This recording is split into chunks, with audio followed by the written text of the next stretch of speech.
all right. Positive energy all the time. Hope everybody's doing great. Took a little walk this morning. Went live while I was walking.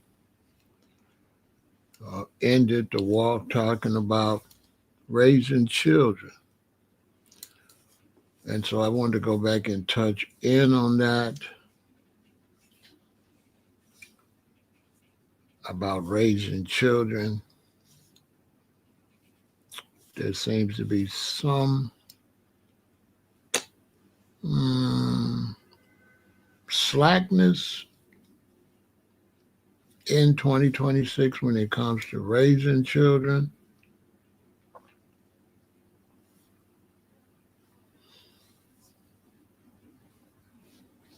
And so I want to talk about it.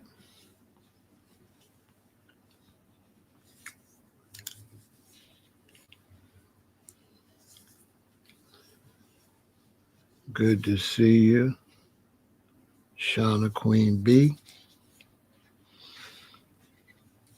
Because it's something that over generations we kind of lose our edge when it comes to raising children. And I might have young parents watching me.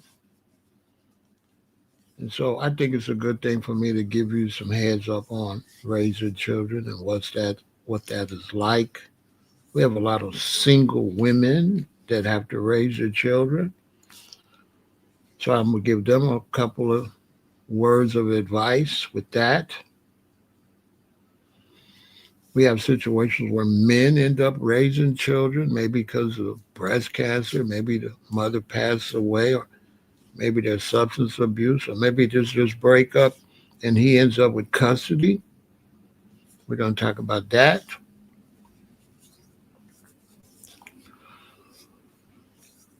And give you just my input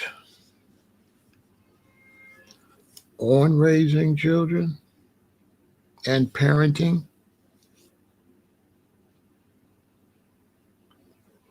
I ended the conversation. Someone said, oh, there's too much stress nowadays to raise children like they used to raise them. I'm going to talk about that because that person has no way of measuring stress levels from generation to generation. That was a false statement. They have no idea what stress levels were like. Do any of you know what stress levels was like with people raising children in the 40s, in the 20s? And so I'm trying to figure out how this brother knows the stress levels. That was a make-believe statement. Based on what? They said the stress levels today make it, they can't raise children the way they used to back in the day. I'm like, you don't know the stress levels back in the day. Listen, when you come over here and talk to me, you got to be accurate now. You're not going to be able to just say anything. Okay? I'm sharp. I'm going to catch it. You don't know nothing about stress levels when your parents raised you. Okay? Stop it. Okay? Stop. You don't know nothing about it. That's it. He said the stress levels today make it so you can't raise children like you raised them back in the day. I'm like, so the stress levels are more now than they were in the Great Depression? Wow. That's interesting. So you all are more stressed than people that during the Great Depression? During the Dust Bowl? During the Great Migration? You got more stress? And what means they're using to measure stress back in the 40s and 50s? I like to see that measurement apparatus that just talking. Well, you don't know. Listen, when my parents had me and I grew up as a little boy, I don't know nothing about their stress levels.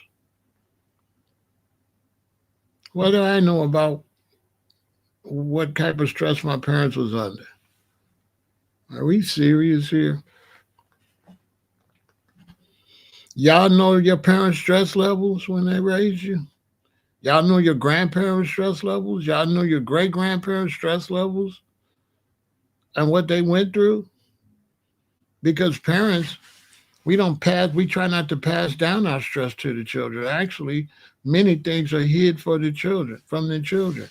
You know, mommy and daddy goes in the bedroom and talk about the bills, and they don't necessarily talk about the hardships and the struggles in front of the children. But if you say so. We're going to break it down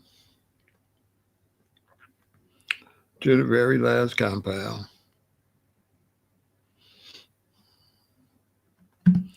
Come on in, come on in, come on in.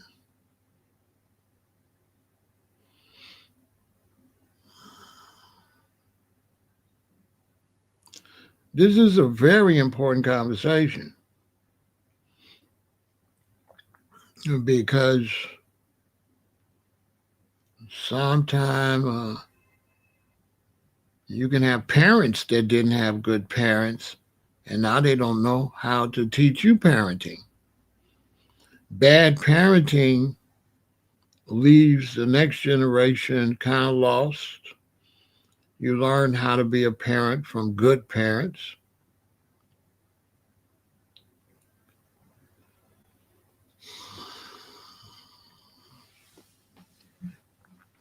So we're going to talk about that. Parenting is a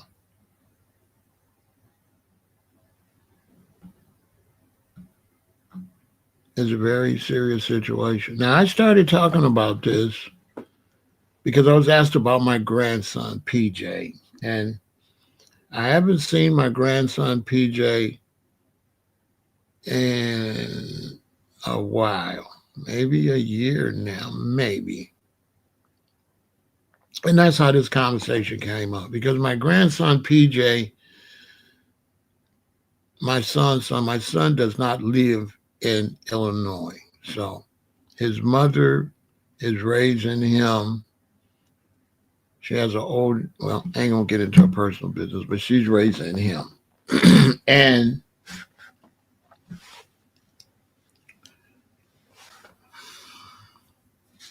she sometimes calls me about my son as far as wanting help raising, the grandson.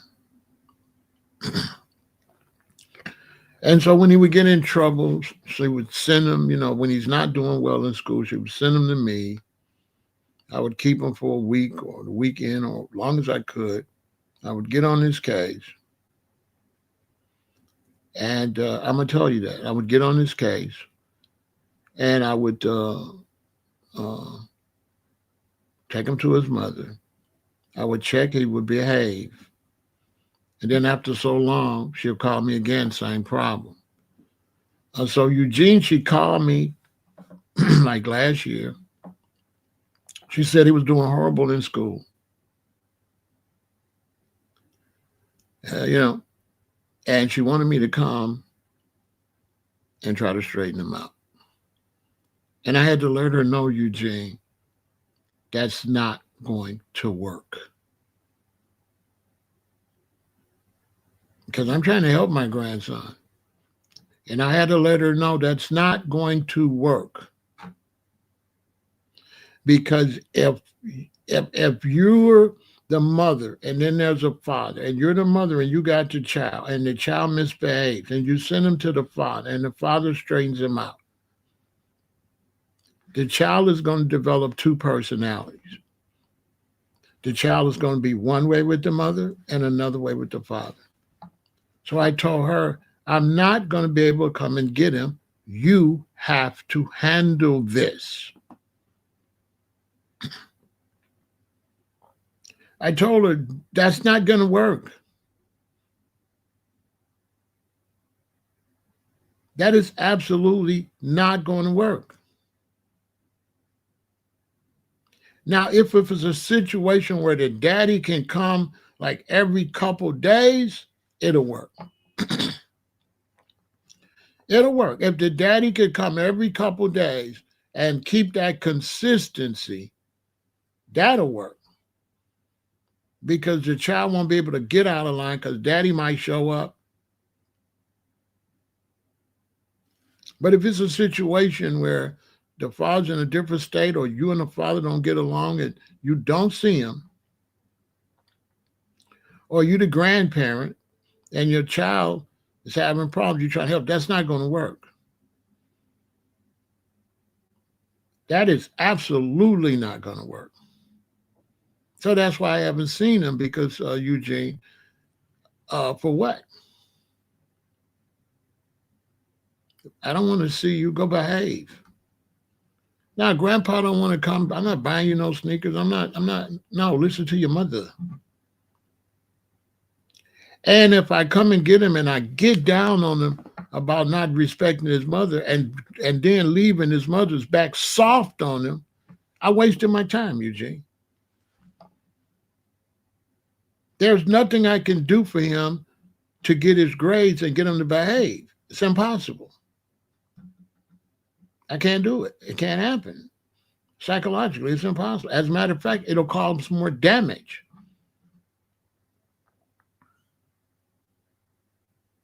Because I'm also making her not be a good mother because you're going to call granddaddy to do your damn job. You mama, right? All right, you better start mama in.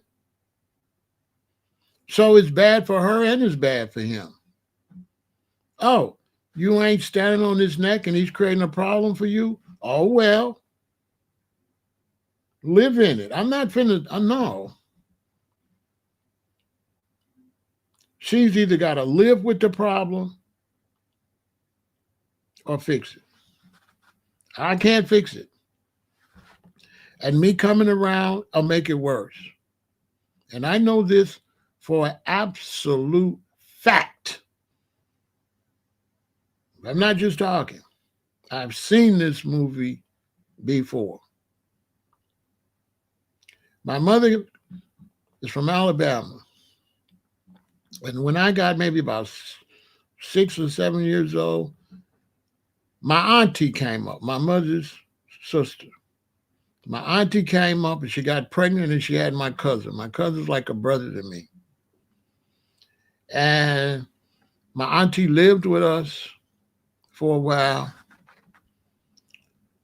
but she fell asleep in the bed smoking a cigarette. So I think my daddy told my mom she got to move. You know, she's going to burn the house down and all, you know what I'm saying? So my auntie worked a night shift. So my mother pretty much kept my cousin a lot. And then he would go to his mother. And my cousin developed two personalities. He had one way he acted with my mother, and he acted a totally different way with my auntie. Yeah, this is a fact. He was a good kid and did everything my mother told him to do, and then he was a total different child when his mother got him. This is a fact.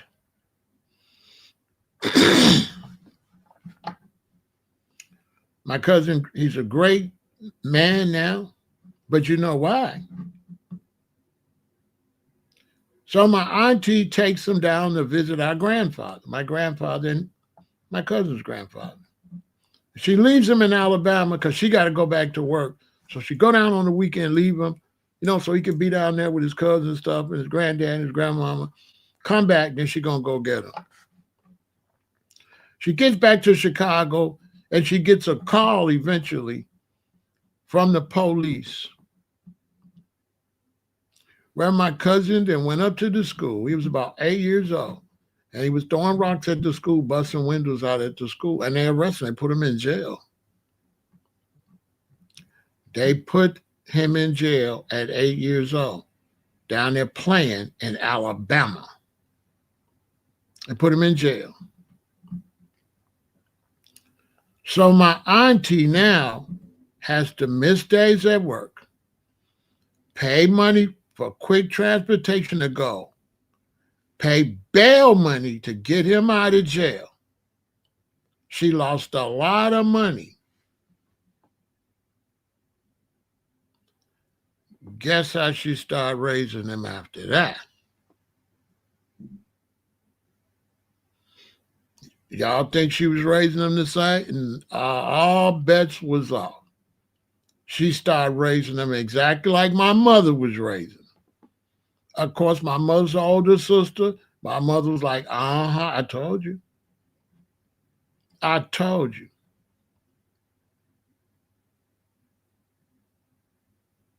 Because the way my auntie was raising him, he was definitely going to head to the graveyard or prison. All you soft parents, you're raising inmates, alcoholics and drug addicts, and bad parents. That's what you're raising. You're raising young people that don't know how to be no parents. Because you learn how to be a parent from your parents. And if you don't have good, strict, hardcore parents, then you're not going to be no good, strict, hardcore parent. So when I heard a brother came when I was going and said, with the much stress we under now, we can't raise children like they used to raise children. That let me know that there's not necessarily no good child rearing going on if he even got children. Because that's the most ridiculous thing I've heard in a while, because he don't know nothing about stress levels from the past compared to stress levels now. It's a false statement. You don't know nothing about stress levels. Now he's a stress level expert. It's a good brother, though.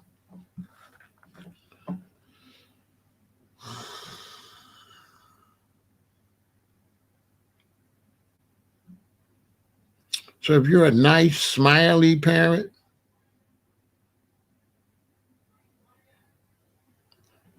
you ain't going to have no good grandchildren.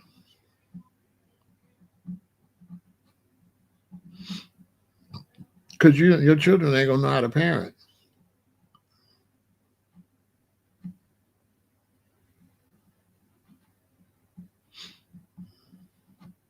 Parenting is a day by day, minute by minute, hour by hour situation, and you have to deal with the situations as they arise.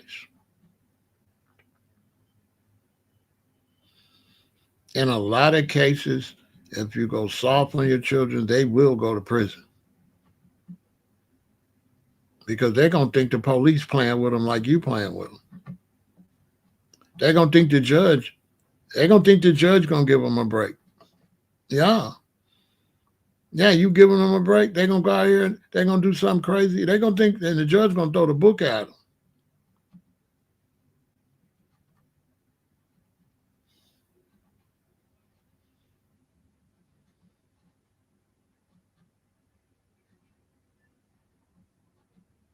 And so, like, raising children, that ain't no lolly skip in the park.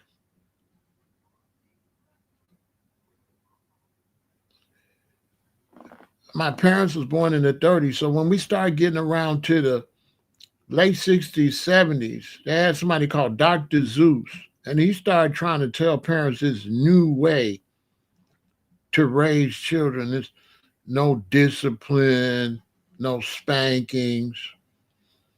And with all due respect, a lot of white Americans took that up, and look how white Americans behave today.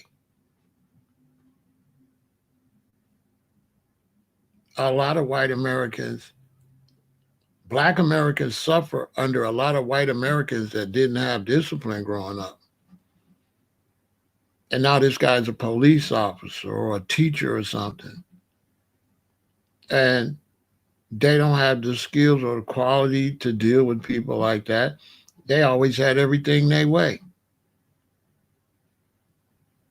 Their mama put them on time out after they did something horrendous.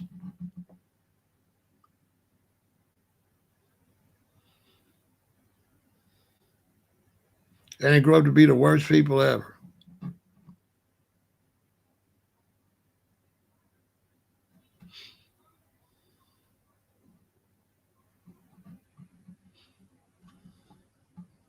That's a fact.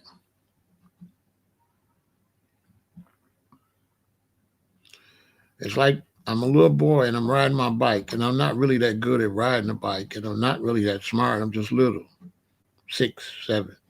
Your mother say ride on the sidewalk, don't ride in the street. You're not old enough to ride in the street, right? No, I won't take him to live with me. No, no. You have sex, you have a baby, raise it. I had sex, I had a baby, I raised mine. No, I would not. If his mother passed away, yeah, but no, I'm not raising. No, no. You have sex, raise your baby. I'm not raising your baby. Period. Under no circumstance, I'm not raising him. That ain't gonna even work, J. Rock. That won't work. He'll come, I'll have him. He'll rebel because he'll want his mother. It'll be a big headache. It won't work. Psychologically, that'll never work. He'll rebel. He'll be worse than he is now. That ain't gonna work. You basically asking me would I let her get away with not being a good mother? So do you believe me helping her not be a good mother is good for him when he grow up? That's not healthy mentally for him. That's even worse. He has to be with his mother. He's still a child. He's going to want his mother. He's a child. Taking him away from his mother will make it worse. His mother got to be a good parent. It's point blank, period.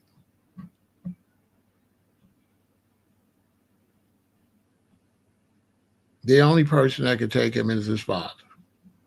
I am not the father or the mother.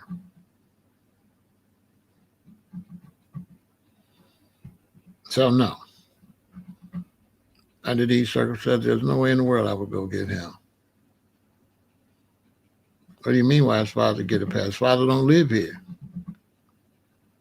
His father don't live here. Follow the logic. What do you mean father get a pass? His father don't live here.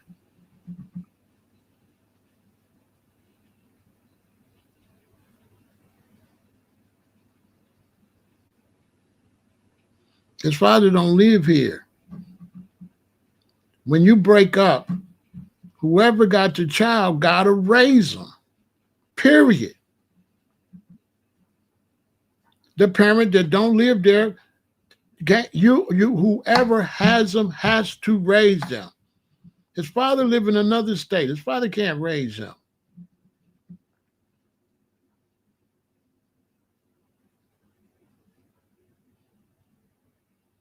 So that question didn't make no sense. What do you mean father get a pass? What do you mean by a pass?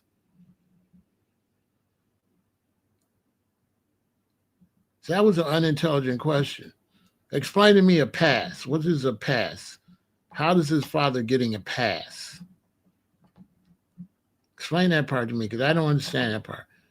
Follow the logic. Explain to me how the father is getting a pass.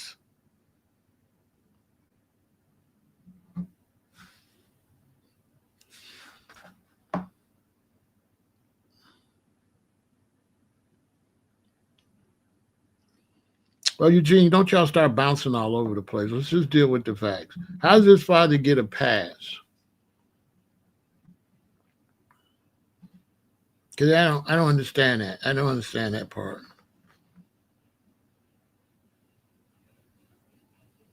They didn't get along. The father live in a whole nother state. What the hell you want him to do?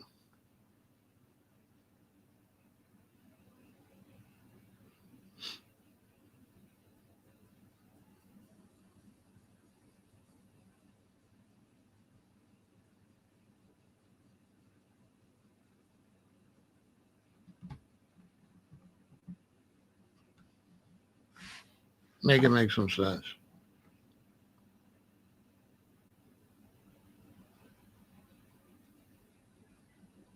The YouTube game is going to help his parenting. Come on, y'all. Let's come on, y'all. Let's make some sense here, okay? It's not important to have nobody in your life. It's important to listen to whatever parent raising you. Period. Point blank. Period. Eugene. Whichever parent is raising you, you do what your parent tell you to do. No excuses. If your daddy got you, your mama passed away, ain't no excuses that you ain't got no mommy. Shut up and do what daddy tell you to do. If your daddy's not there and you broke up and your mama raised you, no excuses. Shut up and do.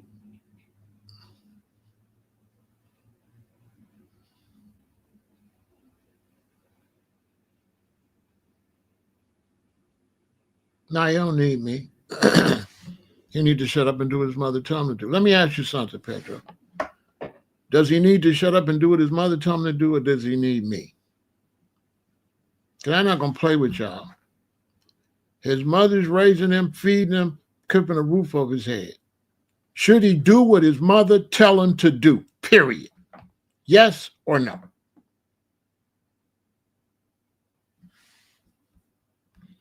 Okay, they broke up, bro. He didn't leave. They broke up. All right, okay. Let me. Anything that's kind of unintelligent, I got to get rid of it for the sake of everybody else.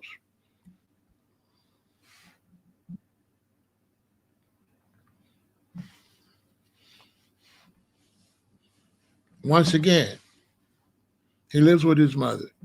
Should he do what his mother tell him to do? Yes or no? He lives with his mother. Should he do what his mother tell him to do? Yes or no? Just give me a yes or no. I don't do all that. Should he do what his mother tell him to do right now? Yes or no? All right, case closed. Period. No excuses.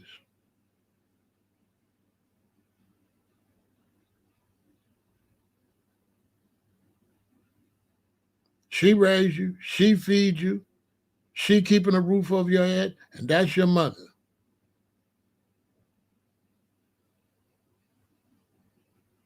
Let me ask y'all something. I grew up with a mother and a father. My father's at work, my mother come home. My mother did most of the child raising. With my father at the house, did I have to do what my mother tell me to do? Even when my daddy was there? Yes or no? Even with my father in the house, did me and my sister have to do what our mother told us to do?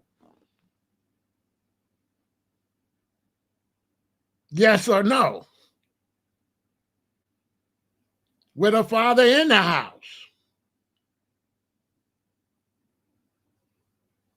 Because daddy don't tell you what to do. Mama tell you what to do. Daddy only step in when you don't do what mama told you to do.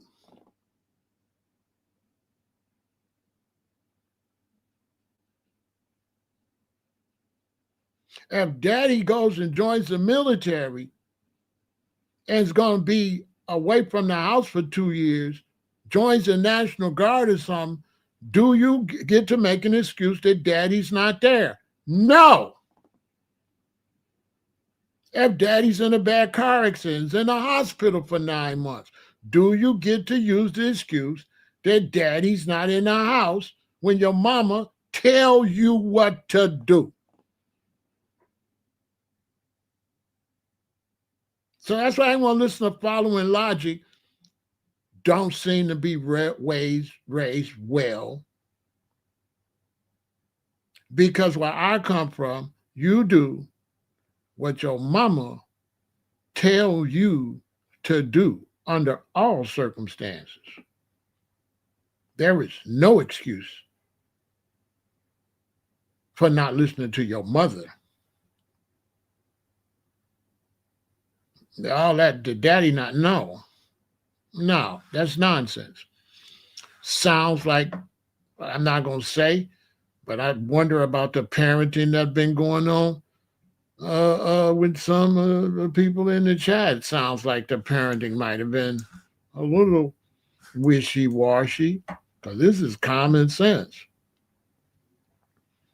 Now, you don't get to hide behind your daddy in jail or your daddy don't. No, hell no. No, you don't get that excuse. You do what your mother tell you to do. Your mother should not have to send you to your daddy.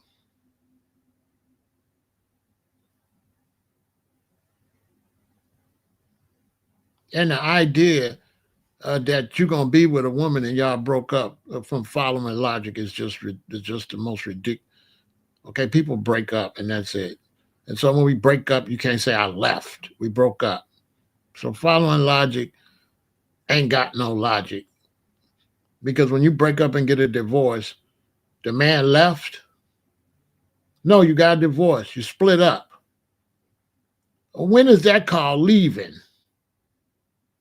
And so following logic was trying to be insulting the whole time. You know, some people, they have ulterior motives. So that was just trying to be, everything he said was from an insulting point of view. You know what I'm saying? Which wouldn't even really go well in real life like that. I advise him to grow up and really talk to people like a man, like, you know, so all that childish stuff, you know, it'll irritate people in the real world. The way you word things, you know, people will take that. What you mean by that? See what I'm saying? Because that was totally like disrespectful and off subject. Relationships don't work out and they split up. What you look like saying the father should be there and they divorce. You know, some of this stuff is just straight crazy. If you're a man and you marry a woman and she go cheat on you, and she says she don't want to be with you no more, and y'all break up, and she got the baby, you're gonna say the man should be there? Y'all think the man should be there? If I marry a woman and she cheat on me, she might even bring back an STD, and we break up and I move, and she got the children. You gonna say I should be there? I should be there? Yes or no? I should be there. Let me see what I'm working with over here. I should be there. I should be there. Yes or no? I should be there. I should be there with the children. Yes or no? I left my son. Seriously? You call that leaving? Because logic calls that leaving. When you break up, when you don't get along, when you get a divorce, you say you left. They say you left.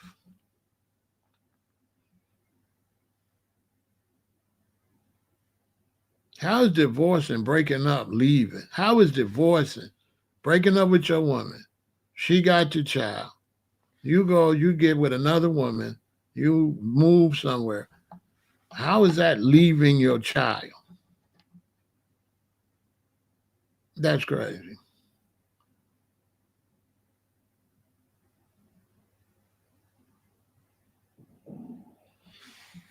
Yeah, I can't answer ridiculous questions. Yeah, I can't. I don't waste my time.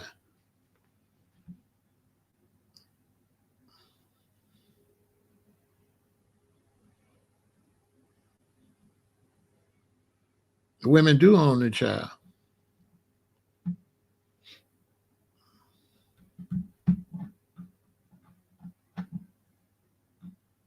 I would never take my child from the mother. Are we having a super intelligent conversation or what?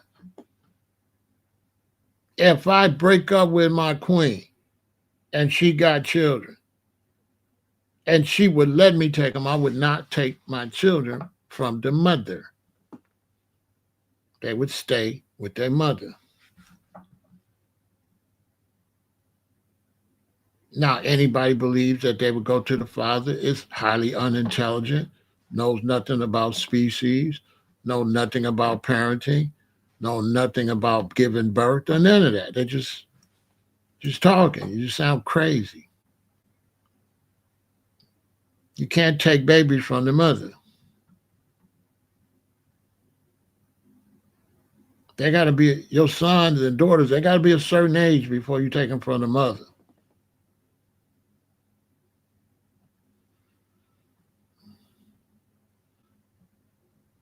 If the mother bring another man in the home, that ain't none of my business.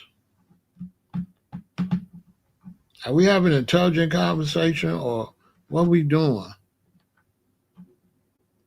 Like, are we adults? Are we having an adult conversation? Are we? I'm getting really confused.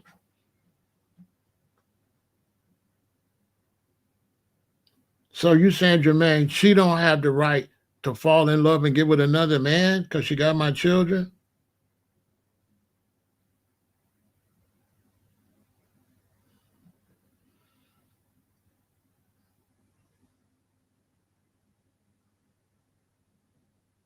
So some of y'all daddies left this son. That's why this doesn't make any sense. Regardless of what happened between you and that female, it should not. A father, what is a father? What do you mean by father? So if I break up with my woman, right, and she got my son, and I live in Chicago, and I work for the airline, and the airline want to give me $100,000 more a year, but I got to move to Florida. You saying, J Rock, I shouldn't move to Florida and take that job because now I'm not a father? Is that what you're saying? Is that what you're saying, J Rock? That I need to try to go and chase behind a woman because she got my son and I shouldn't go on with my life and go make no money? Is that what you're saying? Is that what you're saying? That she we not together. She don't want to be with me, right? And you're saying that I need to some type of way force myself to be a father in my child's life, even though the woman don't want me living with her. And then if I get a better job, I shouldn't go take the better job. Is that what you're saying, J Rock?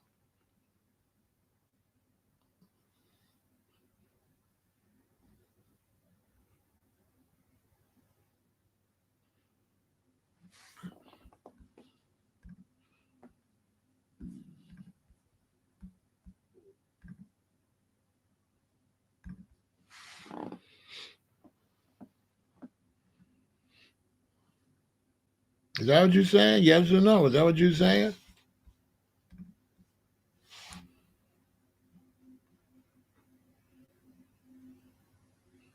Because y'all be saying being a father like it's all on the man. That's like saying you got to stay in the relationship. Like it's not the woman's choice too. It's crazy. Some of this stuff sounds crazy. Like he's not people like that not gonna answer. He'll wait and he'll say something else. Let me delete this comment. I want to have intelligent conversations. I'm just not gonna do any type of foolishness. I don't want to have emotional conversations, which I know this could get emotional sometimes because some of y'all daddy might not have been in y'all life, so I'm touching a button. No, the daddy need to be there. Because your daddy wasn't there. That type of stuff.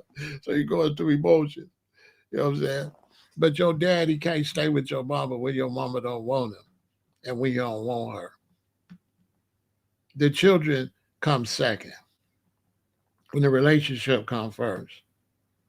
And the relationship got to work. Period. If the relationship don't work, the people can't be together. And then when the people can't be together, then the children gonna be with one or the other. Welcome to the real world.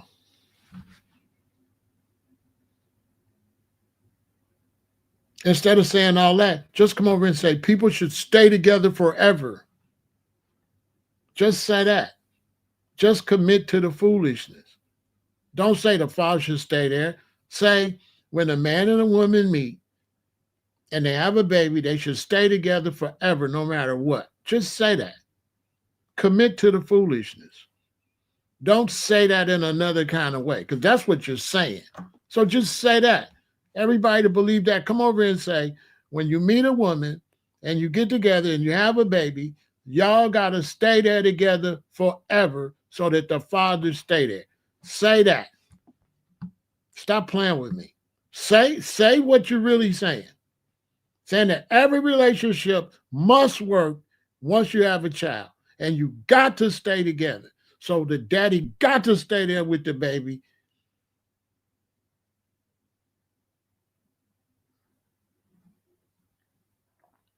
And they say, and be a father. But a father is, you don't be a father. You're a father whether you're there or not. So that's crazy.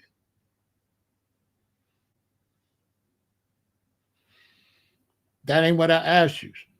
Simple, Jermaine. If you want to have this conversation, answer my question. If a man and a woman get together and they fall in love and have a baby, for the sake of the baby, does the man and the woman have to stay together? Yes or no? Because if they break up, the father's not going to be in the home. So answer the question. Every relationship where a baby is born, do you believe they must stay together? Yes or no? I want yes or no questions so you won't try to be slippery.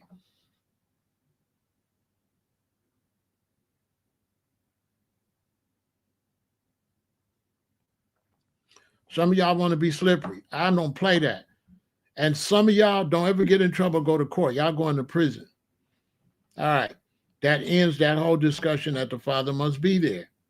Let's throw that baby out with the bathwater. The father can't be there if the relationship don't work. Are we adults? Are y'all ready to have an adult conversation, or we want to have a child make-believe conversation? People break up. People get divorced. People move. People go to prison. There's all type of reasons where people aren't together with the child.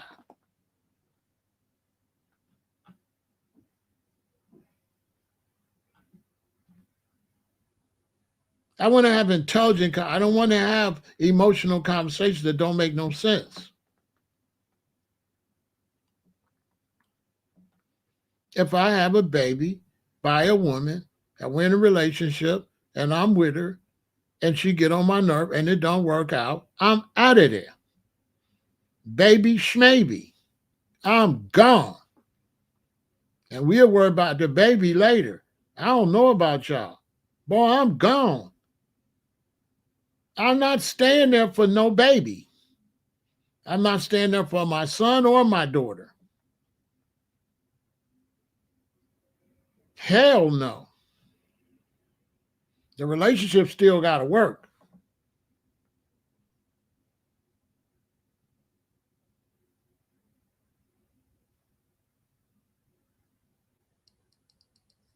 I mean, in the real world, if we're in the real world.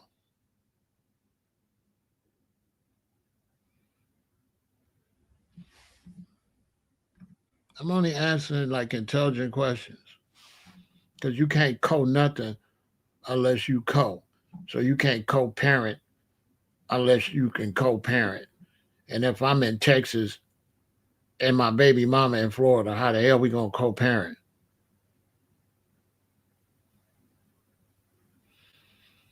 What you mean, let the woman meet another man? I don't know what that means either. I don't know. Hold on, let me take a break. Some of these things is a little weird.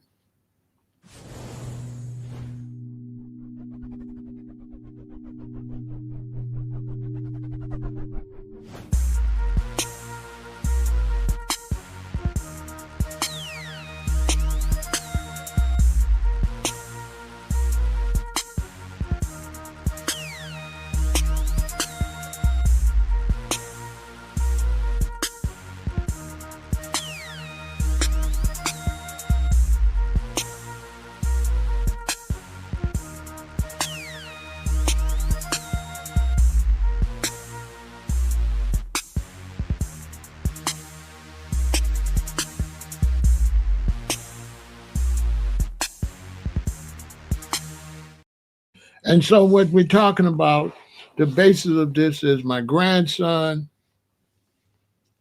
his father doesn't even live in the state. It was the mother's choice to break up for the weirdos, right? For the weirdos who say, "Oh, the man got to be there." Hey, you gonna be there with a woman when you want to break up? Like, say, let's talk intelligent. Like, let's talk intelligent. Following the logic has no logic because in his mind, when they not together, it's the man left. He doesn't live in the real world where sometimes the woman don't want to be with you no more. So he doesn't have any logic. Nothing he's saying is making any sense because he's assuming that they're not together and it's always the man. So once you assume that a man and a woman is not together strictly because of the man, you don't know what you're talking about anyway, because it takes two to tango. So right there, I know you don't know what you're talking about, and there might be some daddy issues with you because everybody knows there's a lot of different reasons people break up. It's not necessarily because a man don't want to take care of his children. That's totally like ridiculous. Okay. Now let's have an adult conversation, not no emotional, childish divorce court conversation. Let's have an intelligent conversation about real life. For the little kiddies watching me, people break up. Duh. People get divorced. People separate. I hate to break it to you. It's been doing it for years. Oh, are you shocked? Are you shocked that people break up and separate? Wow.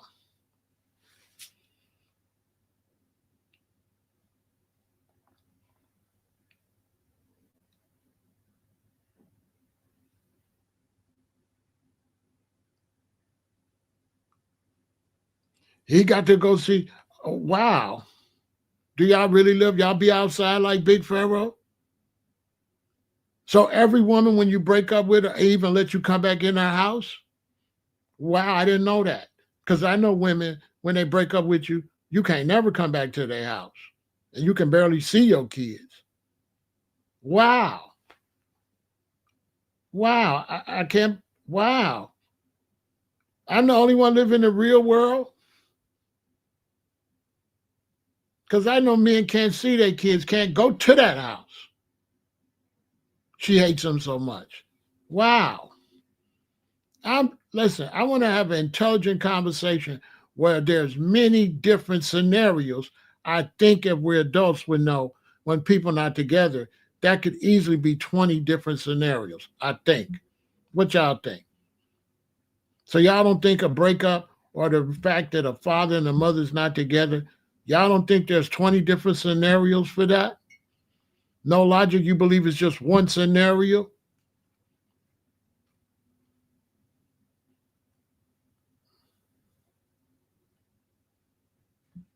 What are we doing?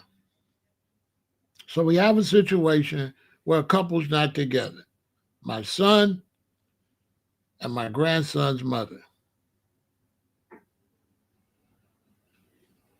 My son used to live in Chicago, got better opportunities other places, went other places to make some money. My grandson's with his mother.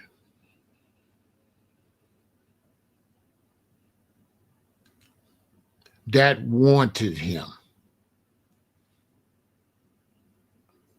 Nobody left him. She wouldn't have let my son take him. For the intelligent, if we got intelligent people over here, if I find out you're just totally just not with the conversation, I might gotta block you for the sake of other people so they can learn. Because when you start assuming and then you don't ask the facts, you start assuming like logics. I said, well, he left. You don't even know, bro, you don't even know the scenario. You're looking real childish and don't have the decency enough to even probably ask for what happened. Because you don't even know what happened.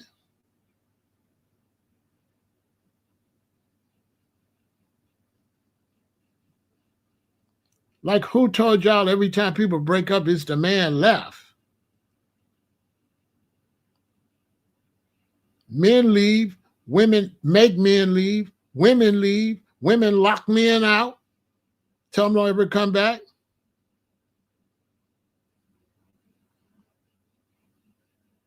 So there's a bunch of scenarios. So let's be intelligent.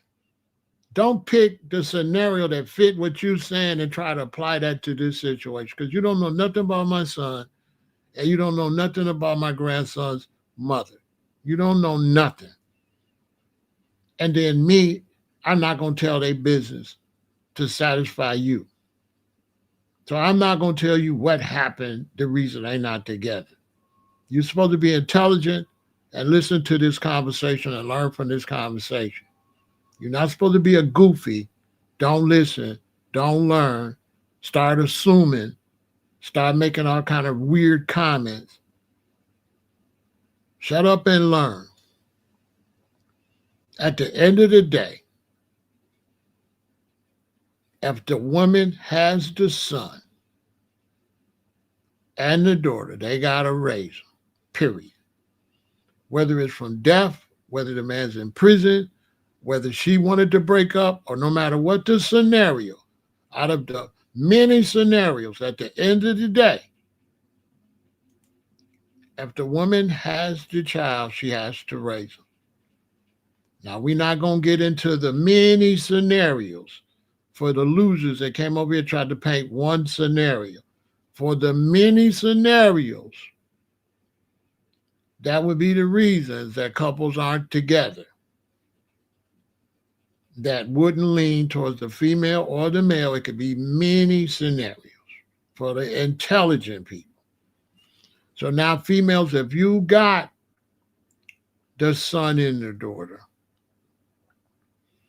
you cannot raise them based on what these weirdos been saying. You can't have no type of emotional hang up over the situation.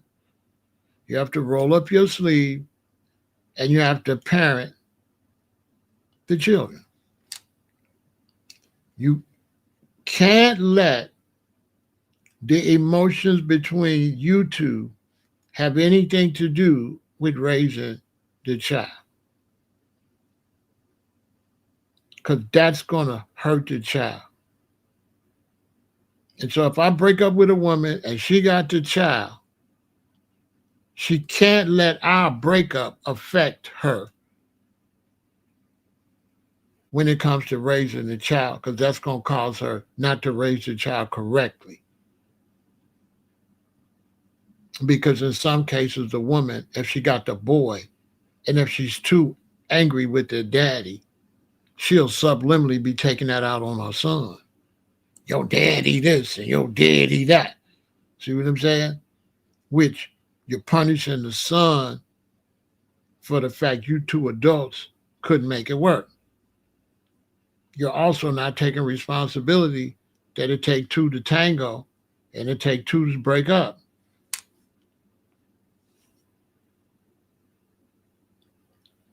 And so if you're a woman or you're a man, and you're a man and you say, well, Pharaoh, I left my son because she wasn't no good. You picked her. You're a woman. You say, me and my baby daddy ain't together because he not no good. You picked him. When a man and a woman decide to have sex and be a couple, you picked him and he picked you. And so when the relationships don't work out, you blame yourselves first. Okay? If I was with a woman and it didn't work out, I picked her. So I got to take that L like a G. She picked me. We picked each other and we had sex. We can't have sex unless we pick each other. Say, yeah, I want to do this. Yeah, I want to do this. You both agreed. You picked each other. If it don't work out, you don't like the person, you made a bad pick. That's your star right there. You made a bad pick. I can't blame the woman. I picked her. I can't turn around and say, you wasn't this and you ain't this. I picked her. I picked her. I picked her, and it didn't work out. She picked me, and it didn't work out. And let's just move on. This is a relationship. And you brothers, she this, she that, about somebody you picked. You picked her. Now the man is most responsible because we do all the picking. Then the women pick. The women like you, but the men do the picking. So it's really crazy to watch men constantly trash women that they was with, that they picked, and never take no responsibility of who they picked. It's like a basketball team that draft a player and he get out there and he can't play. And they don't want to take no responsibility. You drafted them. So let's just start there with the men. Y'all pick these women and get them pregnant. And whatever happens after that, you picked them. You picked them. Men, all relationships, men are responsible for every relationship because we're the dominant one and we dominate the relationship. We dominate the date. We take them out on a date. They don't take us out on a date, if I'm not correct. Every relationship I was in, I was the dominant force. I made the relationship happen. No woman ever made my relationship happen. I made it happen, and she agreed. Every relationship I had. And so everything started with me from the woman I picked. And so if I pick her and I say I love her and then I get with her and it goes sour, I did that. Maybe I should have took my time and made a better pick. But then again, you know I never say that? Because to say I made a mistake is to say my children shouldn't be here. And what happens is when you get in a relationship with a woman and you have a child, you might go through some turmoil, but it get to a point the child is grown and now is a man and now is a woman. And you don't regret that person being on the earth. So I don't regret any of my relationships and having these children because now these are adults on the earth and they deserve to be alive. So I'm not going to curse my children by saying cursing the relationship that made the people. Every relationship was a blessing because there's people out of it, and those people have people. Those children have children. So it's all good to me. There was no mistakes made. Maybe the relationships didn't necessarily work out, but I haven't had no baby that was a mistake. And I got 6 children. None of them was a mistake. So let me just speak for myself, whether the relationships worked out or not.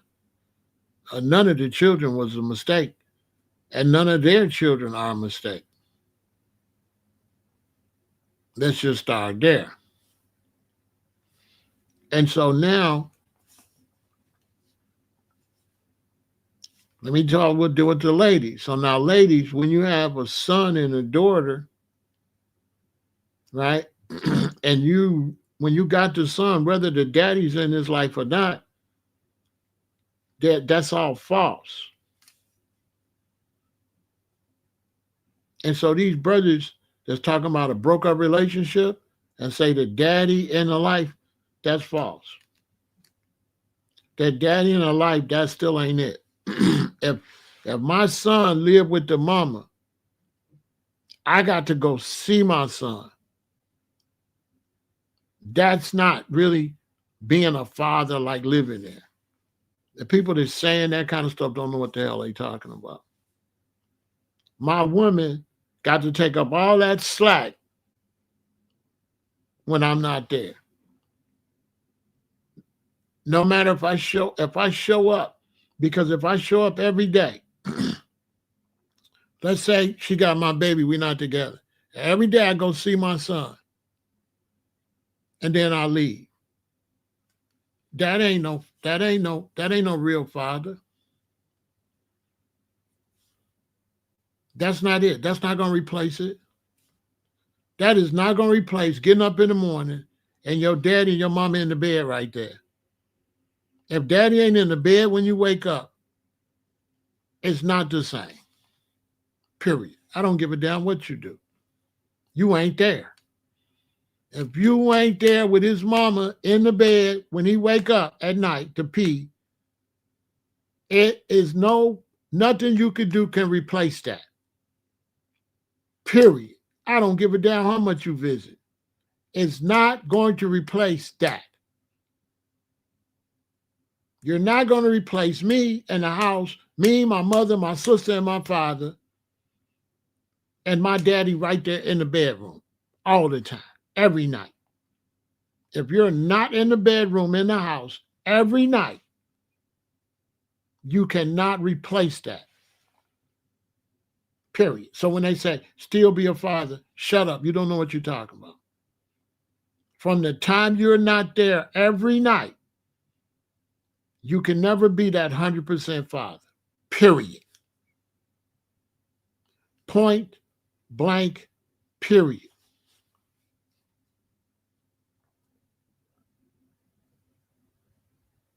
You cannot. The only way you can be that 100% father, you got to be in that bedroom with mommy. Period. You can't replace that once you don't live together. That's that. That's gone. There's no make-believe fixing that. Let's just start there psychologically. You cannot fix that. You cannot. I don't give a damn how much you buy and how much you visit. You cannot be that father. Period.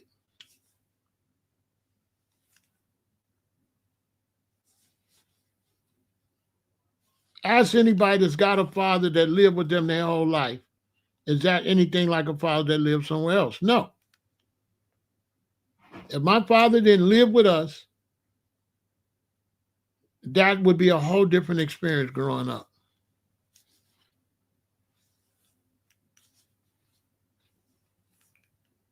If my father and mother would have fell out and my father would have moved, that would have been a traumatic experience for me. I would have dealt with it. I still would have seen him, but it wouldn't have been the same as every day of your life, your daddy right there in the house. It's not the same. You can't patch that up.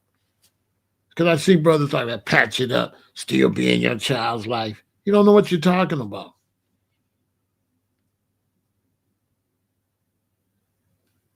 Once you're not in mommy's life, you're not in the children's life. The only way you can be in the children's life is to be in the mommy's life. If you're not in the mommy's life, now you what, 30% in the children's life, 20%, 10%, what is that? What's the percentage when you go visit your son? Because it ain't 100%. So what percentage would it be in math terms? If I lived with a woman every day and my children there, that's 100%, right? If I move in an apartment and I come see my son once or twice a week, what percent is that? 5%?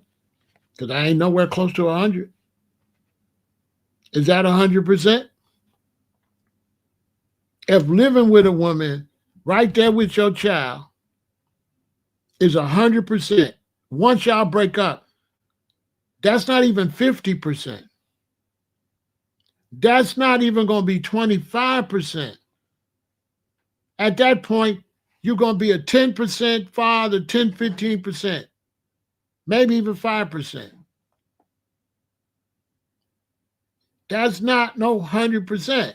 You cannot get that 100% unless you live there with his mama or her mama. Let's talk percentage. 100% is mommy and daddy live together with their children.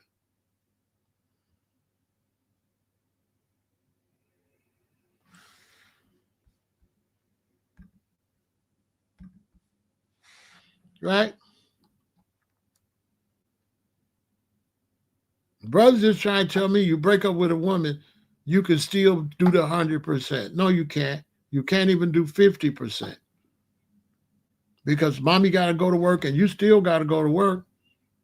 So while you working 40 hours a week and then you getting off work, you going home,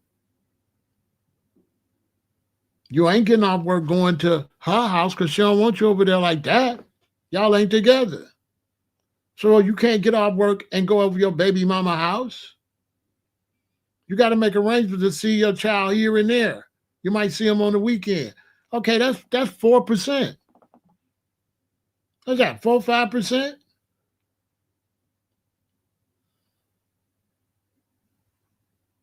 She got to do the 95% that you would be doing. You can't never fix that. Once y'all break up, that's that. That fatherhood is gone. It's limited. Yeah, once you break up with a woman, that father stuff, that's gone. You still a father, because that's genetics, right? So you still a father, but you can't be daddy. Because your father, your mother, your father, your mother, even if you've grown, that's your father, that's your mother. But daddy gotta be there. And if you ain't there, they ain't got no daddy there. Daddy not here. Yeah, daddy not here.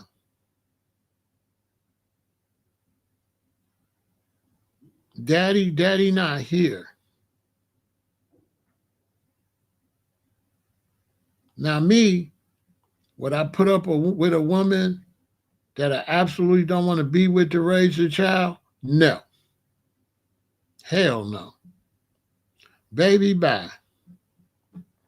There ain't a woman I'm gonna stay with that get on my nerve and it ain't no good relationship for no child. Get the hell out of here.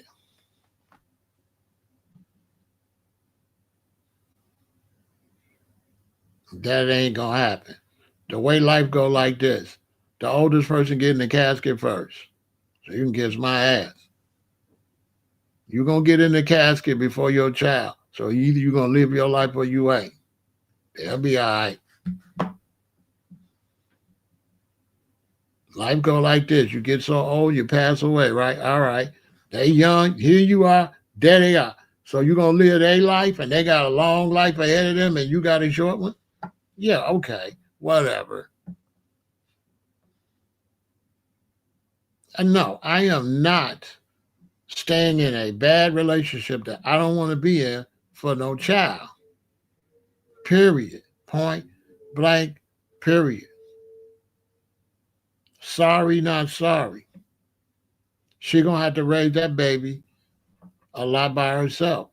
Now, if she don't want to raise it by herself, maybe she should shut up and be a good woman. Now, I'm not going to intentionally go run around with a bunch of women and destroy a family. That's a loser. But if I'm willing to be a good father and a good man, and she tripping, and she ain't respecting me as a man like that, then raise a baby by yourself. Now, ladies, you can't have it both ways. Yeah, you want a good father there for your children. You had sex with this man, had his baby. Well, treat him like a king. Treat him like you want him there. Don't think just because you had a baby by him. So what happens is now she won't take you to child support and rob you. I never had a woman take me to child support, so I don't know what you younger brothers going through. And I got 6 children. I never had child support.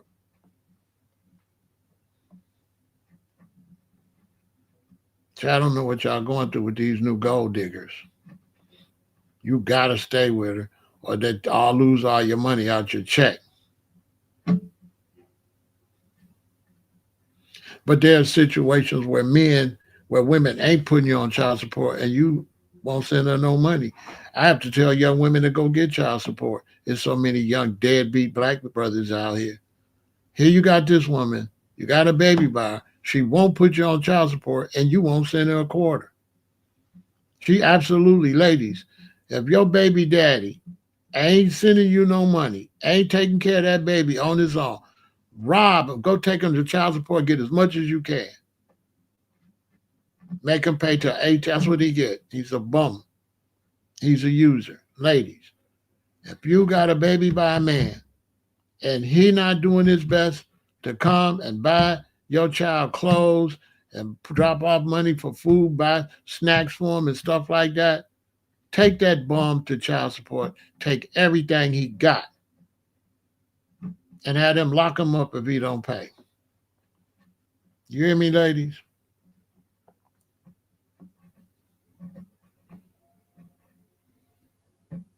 Because if you got one of my daughters pregnant, she definitely taking you to child support if you don't take care of her.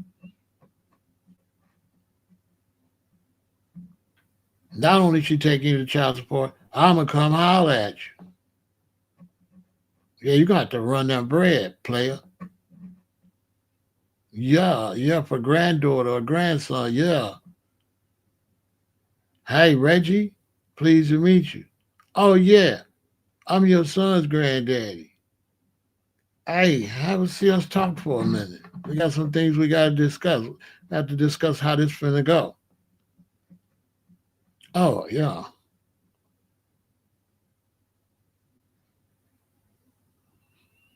You don't got to bring nothing. I got people that come get it. We can do it. Listen, dude. You think you finna do my daughter like that? But that's a whole nother story about being a good father. Because y'all talking about being a good father, little kids. But what about being a good father when you're 68, still standing on your children?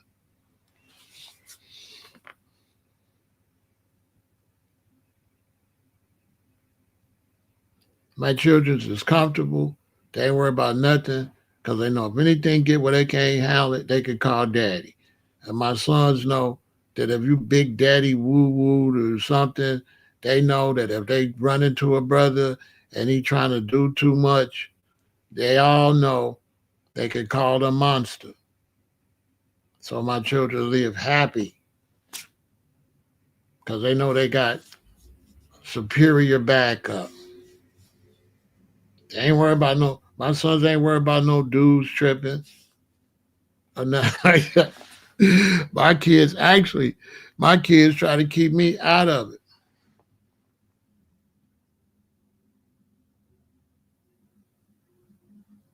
Don't nobody care if you resent them.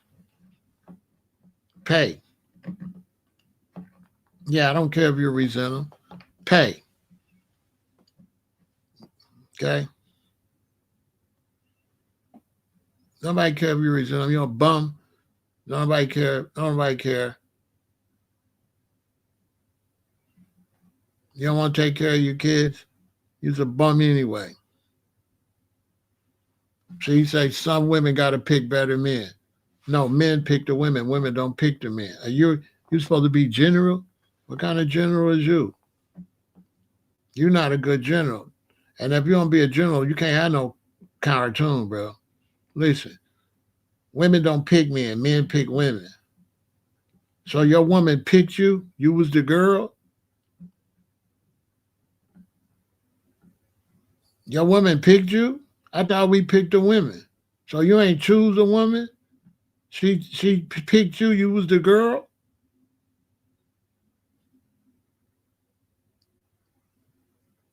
Because if the woman picked you, you should change your name to Princess Black 555. See, you ain't no damn general. I ain't never had no woman ain't never picked me. What the hell is he talking about? Ain't no woman never picked me. I always picked a woman. What the hell? He said a woman picked him. Oh, have mercy. Is it me? If you're a man and your woman picked you, let me know.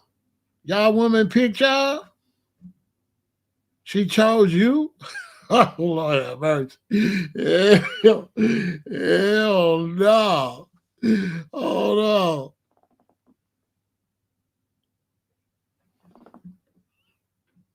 I ain't said nothing for it's nothing. I said, did your woman pick you or did you pick the woman? Then you get around to the sex if it's going to happen. Because we pick women, shoot at them, they don't accept the shot. We don't get to sleep with them. Then we pick another one. And we pick them until we hit bullseye. That ain't what I asked you. Okay, you all over the place. Who picks who, bro? See, this type of foolishness. In a relationship, who picks who? Do the man pick the woman or do the woman pick the man? Just which one? Who picks who, General? Because you playing semantics and playing. In a relationship, who do the choosing?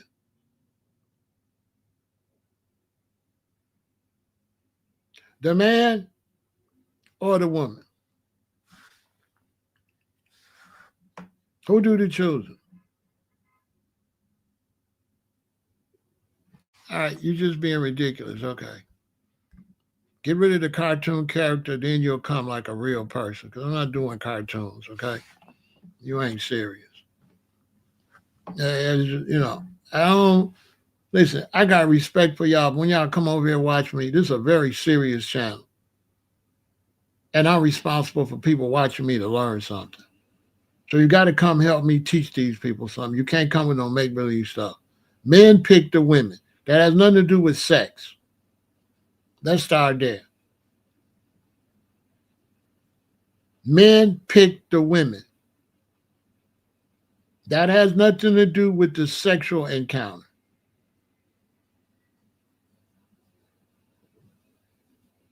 Because just because you pick a woman doesn't mean that she responds.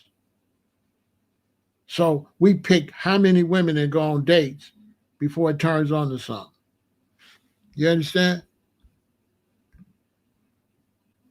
Yeah, just come back tomorrow, bro. Come back tomorrow. So we pick the women. That has nothing to do with sex.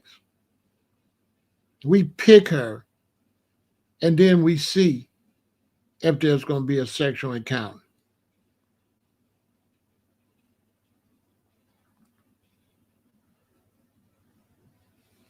They don't think that, bro. Okay. To hell. We pick the woman. We choose the woman. And then when we pick the woman, then she makes the decision if she want to be picked. And sometimes we'll pick her, and then that one will decide she don't want to be picked. Then we'll pick another one, and then she'll decide she don't want to be picked. And then we pick one, and she decide she want to be picked by you. That's how it works. We ask them out on dates. Women don't ask us out on dates.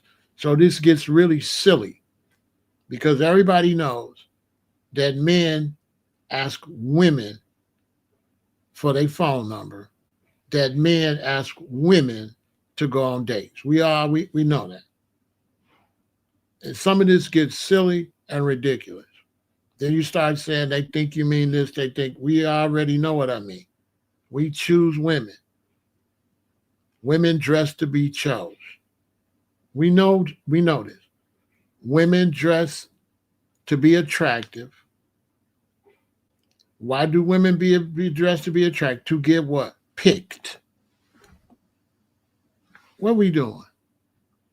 So women dress to look beautiful, strut, do their hair, show their figure a lot of times. To be what? To be picked. Not to do the picking. We know this, like we know this part. I shouldn't be going back doing that part.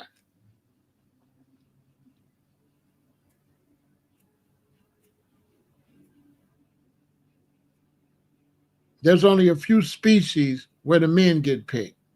All the other species, the birds make a noise or strut in front of the animals and do something to let the man know you could pick me.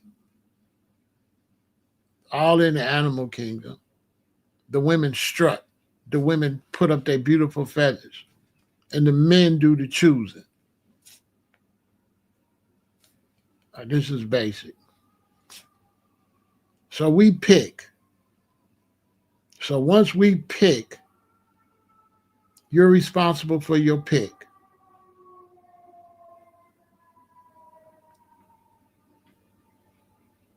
Sometimes you can pick a woman and she act one way, and then she acts a different way. But sometimes a man acts in one way when you pick the woman, and then you change. You ain't the man you was when you picked her.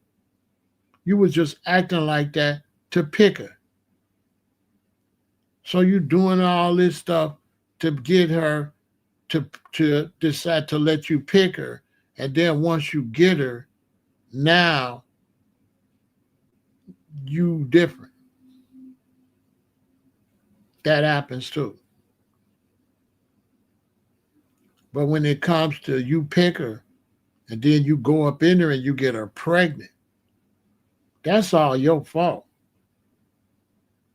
That's you 100%. Any baby a woman has, that's the man 100%. Without the sperm in her, she cannot have a baby. And so once you put that sperm in a woman, it's all your fault, whatever happens. Period. Now, if you don't believe that as a man, guess what kind of sons you're going to be raising? Ladies, this is why the young girls are having a hard time finding good men, because those men daddies ain't nothing. And the seed never fall far from the tree. And so when daddy ain't nothing, the son ain't nothing. And a lot of these men is absolutely worthless. Not only are they worthless to women, they worthless to other men, especially black men.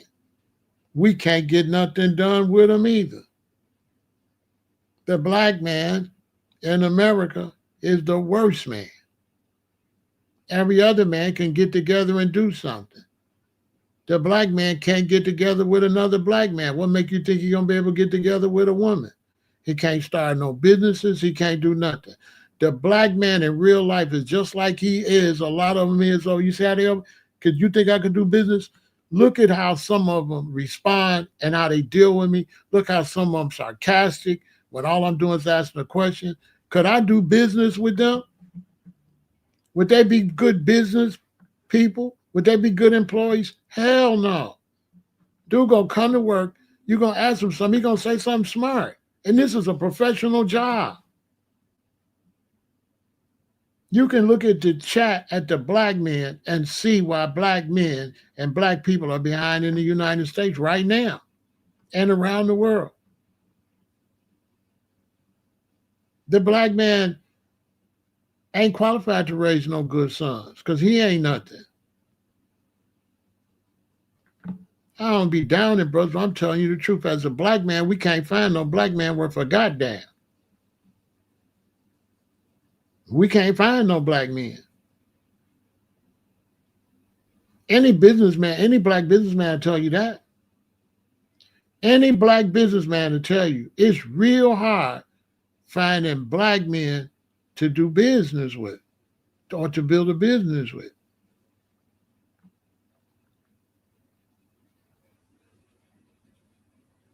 Because sometimes they don't have the skills, but they still got the ego and the attitude.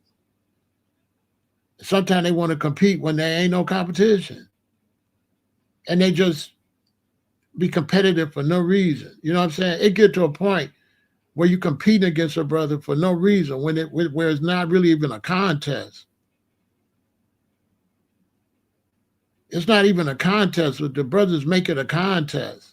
It ain't even no contest. And they'll make it one.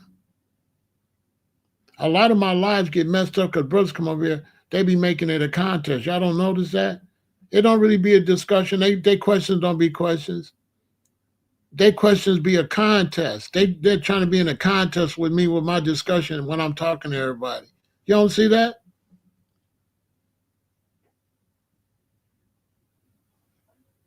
You can see it. Look how many brothers I have to block or get rid of because they not over here really for the sake of the conversation. They over here for a contest.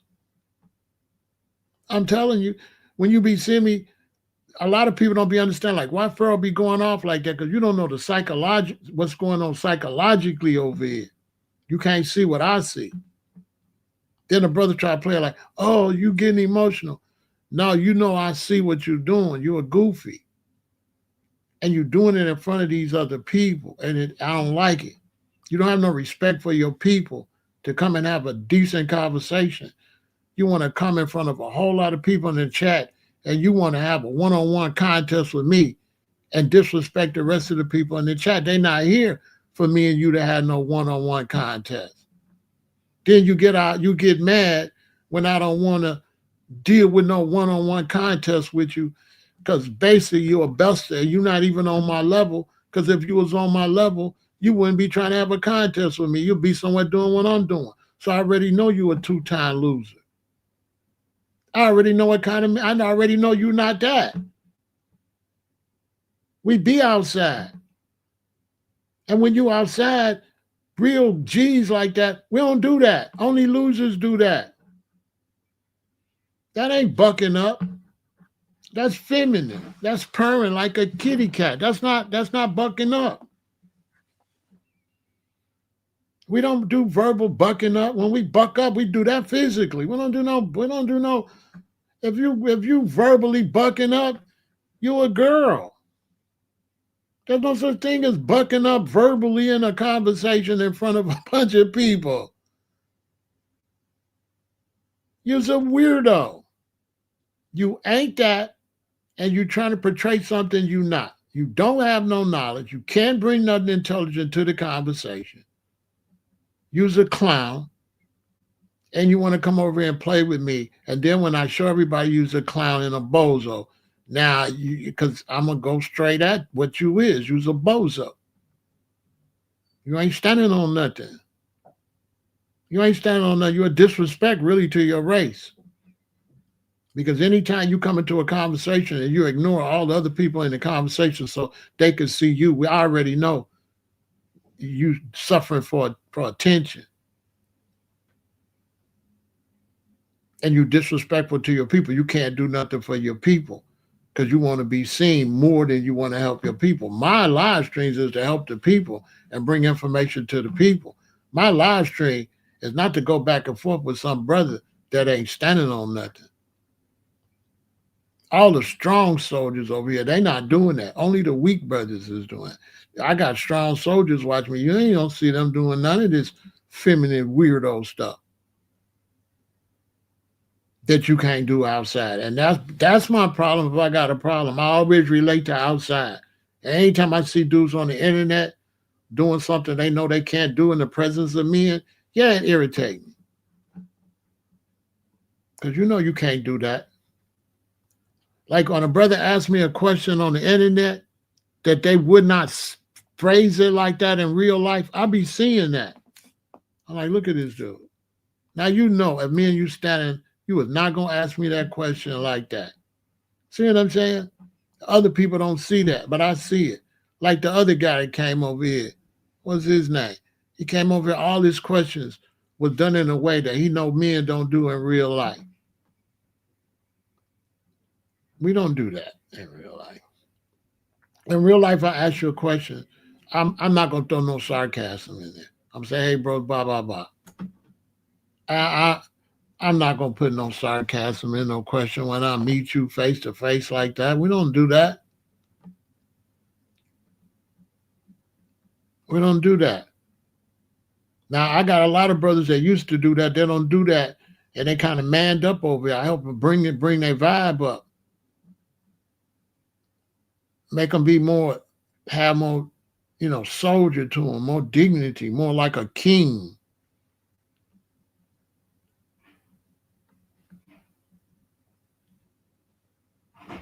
And that's what's going to make you be able to raise children. And when you raising children in 2026, you have to adapt. And so, ladies, if you got sons, if you're a woman and you got a daughter and you got a son and you're raising them most of the time, they daddy come here and there, but you really got them. The daughter, you're going to be able to do that. The son, you're going to have to be mommy and daddy. You're not going to be able to always be mommy if you're raising boys and the father's not there all the time. I don't care how much you come visit. If you're going to sleep at night and they daddy not there, ladies, and you raising a son, you're going to have to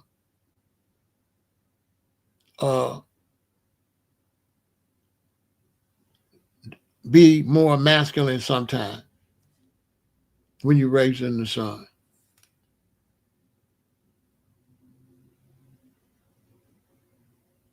The whole time. Even when he's a baby, his little thing and he fall, you can be a mama. You're gonna know when to be the mama, because he gonna need the mama to pick him up. He crying and stuff. Typically. So if I'm with a woman and we got a little son, little baby, we pretty much mommy does all of that with him. I'm there to hold him. He can watch me. Mostly boys watch me and learn masculinity from watching me. I don't really tell them nothing because they little, and little children is under mommy pretty much. And a man, you're going to only interject every now and then in maybe the first grade, second grade, third grade. You're going to interject sometime. When he started doing crying that he ain't supposed to be crying. Boy, stop all that crying like that. You're not going to let him just cry for nothing, because you don't never want your children crying as a false alarm. You always want your children, when they cry, to make you want to see what's wrong with them. And if you let your children just be crying for nothing, then you ain't going to know when something's really wrong and when they just messed up. So you're not going to do all that unnecessary crying. And pretty much the girls don't do that, believe it or not. Seriously. If you got little baby girls and little baby boys, the little girls don't do a lot of fake crying. I swear to God. The ones that do the most fake crying is the boys. Tell me I'm lying. The little girls don't do no lot of fake crying. They only really cry when they hurt or when they feelings hurt. But a little boy will fake cry his ass off. I don't know what that's about, but it's absolutely true. A little boy will fake cry. Am I lying? Y'all, I raised girls, and little girls don't never fake cry. They only cry when they hurt, cry when something is not right, or give a little cry when they sleepy. All of the babies might do it, when they sleepy. But boys do the fake crying. I never had, I got 3 daughters. They never fake cry. Never.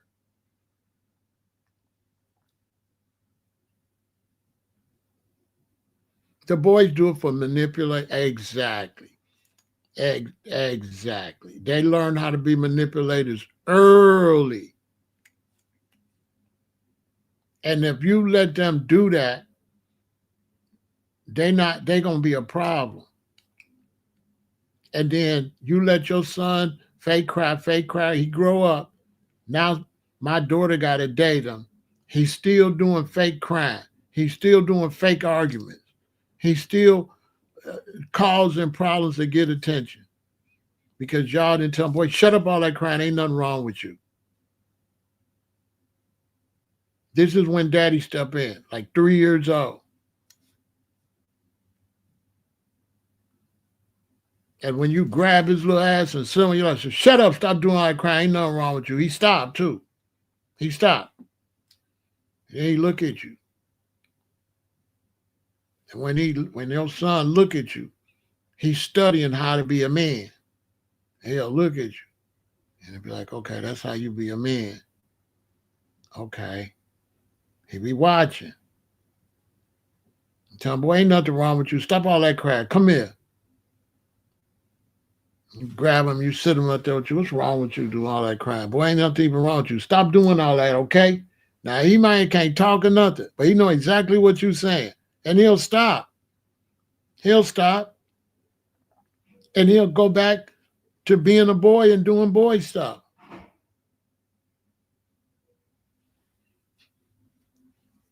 See, a lot of people, if you just got a boy, you don't understand. If you just got a girl, you don't understand. But when you're raising a boy and a girl, you really have to teach them the difference between them. I was 1 year older than my sister, so my mother really had to teach you a boy, you a girl. You have to teach that.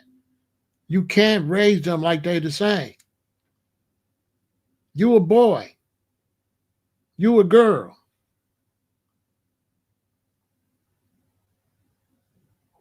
They got to know that, especially the boys.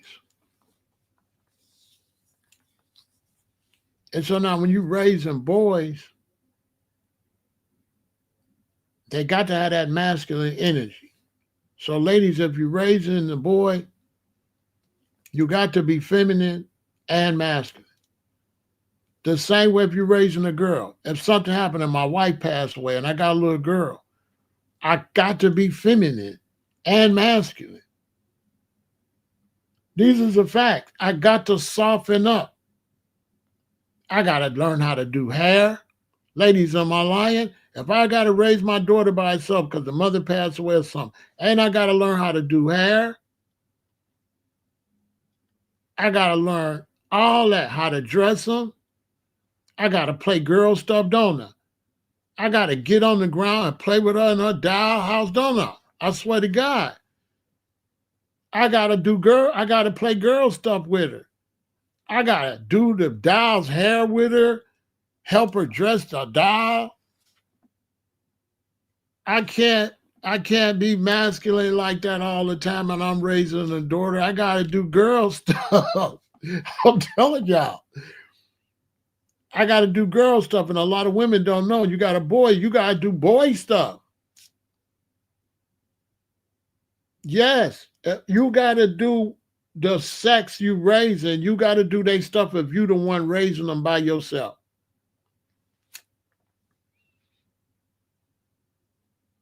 Now, if it's mommy, I don't got to do that. If mommy and daddy there, I don't got to do no girl stuff. Mommy going to do all that.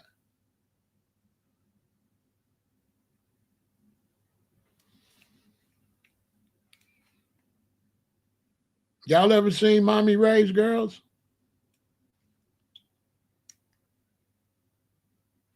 If you're a real little girl and you do your little dial and the hair crooked and stuff, you say, mommy, look. Mommy said, that's cute.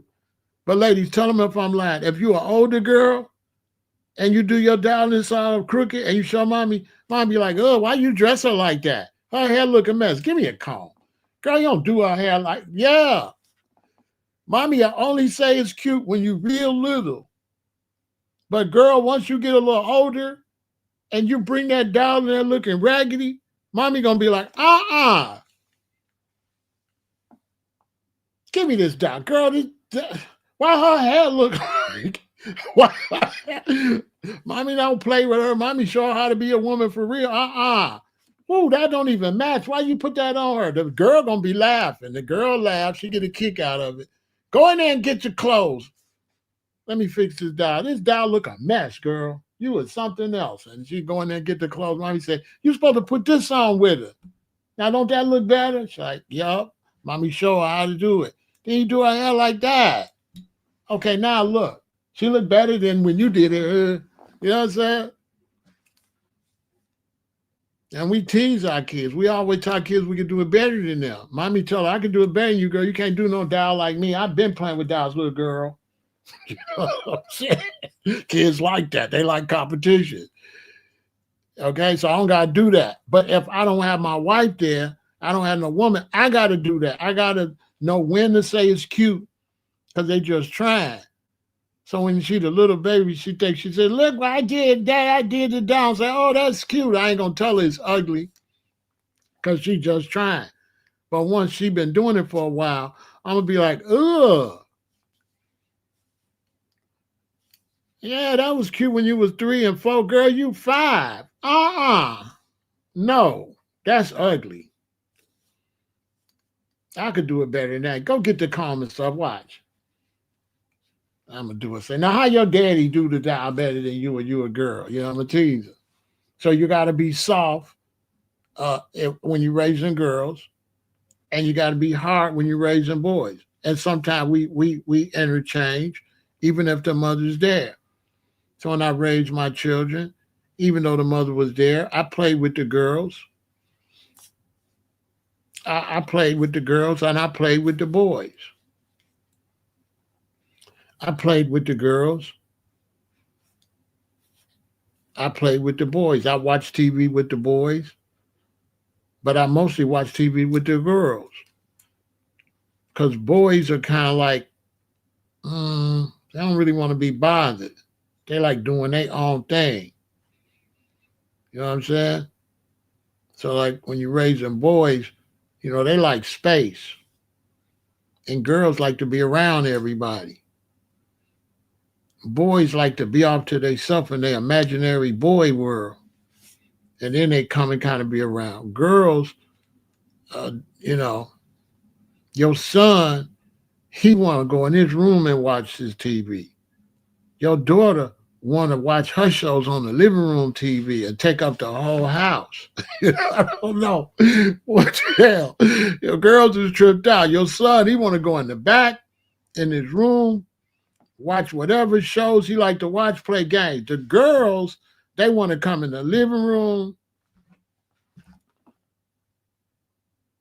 and they want to watch Powerpuff Girls and all that in the living room. They want everybody to see it. They want to hold a whole house hostage. The boys take their stuff in their room. The girls drag all their stuff into the living room. I don't know what that's about. They got to do their stuff right there in front of everybody. You can tell the difference between the sexes. You can tell the difference between the sexes. The girls is tripped out. They want to do their stuff in front of everything. The only time they want to be in their room is when they kind of want to lay down. But when they up, hey,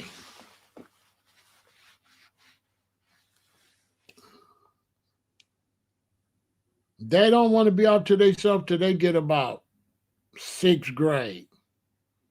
They get about 5th, 6th grade, then they go out, in girls' land somewhere. Then they don't want you in there. Girls is crazy. They go from taking your space to don't want you.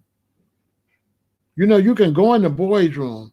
You're not really welcome in the girls' room. Y'all ever notice that? When they get older, when they get like 4th, 5th grade, you're not welcome in there. They really don't want mommy or daddy in there. They don't want you in there. When you go in their room, they're looking at you like this. What do you want? What's up with the boys? You can go in their room. They really don't care. Oh, okay. But when you go in the girls' room, it's like you invading their space. They like, okay, what do you want? Why are you all in here? It's strange. They're social when they little. They ain't social by the time they get to the 5th grade. Boy, by the time they get to the fifth grade, they'll be social with each other.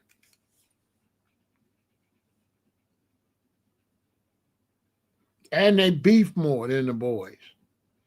If you got two boys around the same age, and you got two girls around the same age, Phil, the girls beef heavy. Heavy. The boys, they don't beef too much.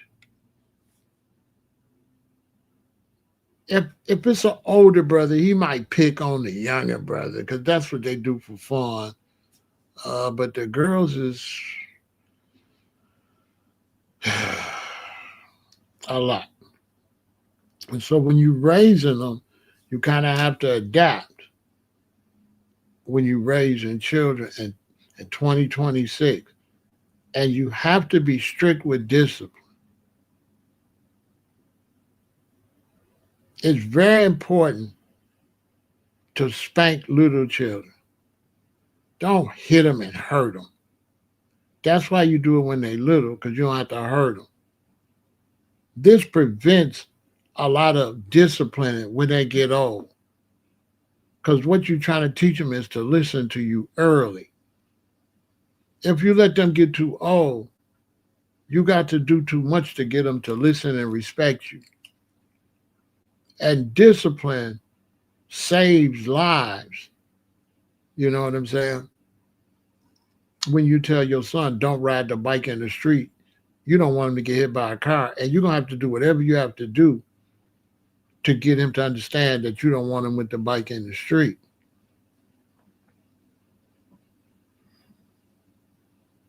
And spanking should be not that much. If you spanking all the time, you ain't no good parent because you should be able to talk most of the time. You know what I'm saying? You shouldn't be having to spank no big old 6th, 7th graders. Spanking is like 3rd grade, 4th grade. By 5th grade, you starting to do punishment and stuff. Spanking is for little kids where you don't got to hit them that hard. You ain't trying to hit them. You ain't trying to bruise them or nothing. You just trying to get them to cry a little bit so they know the sincerity of what you telling them. So that's a little kid thing. You know, me and my sister, we got spankings when we was like, 2nd grade, 3rd grade, 4th grade. We weren't getting no spankings at no 5th, 6th, 7th grade. Because by then, they like, you too big for this. And so, I don't know what these Europeans is trying to teach you, but I'm telling you the facts. Spankings, little kids, you can't let them be hard-headed. Because if you let them be hard-headed in 2nd grade, 3rd grade, 4th grade, you're going to have a headache at 5th or 6th, 7th grade in high school. They're going to run over you. So that has to be established little. At a young age. You understand? You can't tolerate no nonsense. And one thing you don't tolerate at all, you don't tolerate them fighting each other, hurting each other. You don't tolerate them touching things that can unalive them, like chemicals and bleach and stuff like that. You don't allow them to go mess with certain things. You don't allow them to play with no kind of matches, the stove, nothing like that. Anything that can burn the house down cause harm to them. You have to spank them to save their life. I always bring up the fact that, when you learn how to ride a bike, we lived in a neighborhood. And when I learned how to ride my bike, you ride your bike on the sidewalk because you just learned how to ride. You ain't no big boy. You can't ride in the street. Before you can ride in the street, you got to be a big boy. You got to be like in 5th grade, 6th grade. You cannot be like in 2nd grade, 3rd grade, 4th grade and ride in the street. And so when your mama tell you don't ride that bike in the street, and she look out there and you in 3rd grade, 4th grade, and you got that bike in the street, she gonna spank your ass. You know why?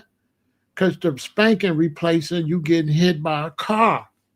She know you too stupid and too little to understand getting hit by a car. So she can't explain to you because you're too little to understand.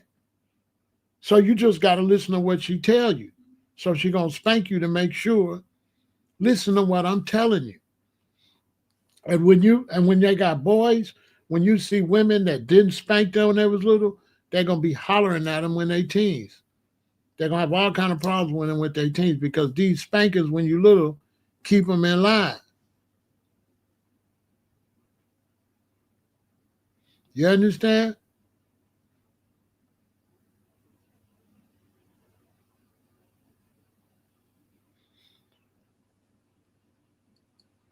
Uh, she said she can't hear you. Yeah, you're the only one.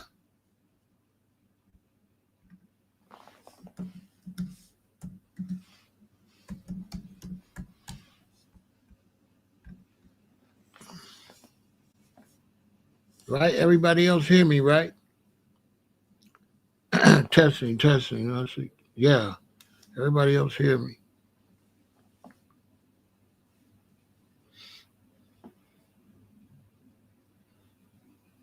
Okay.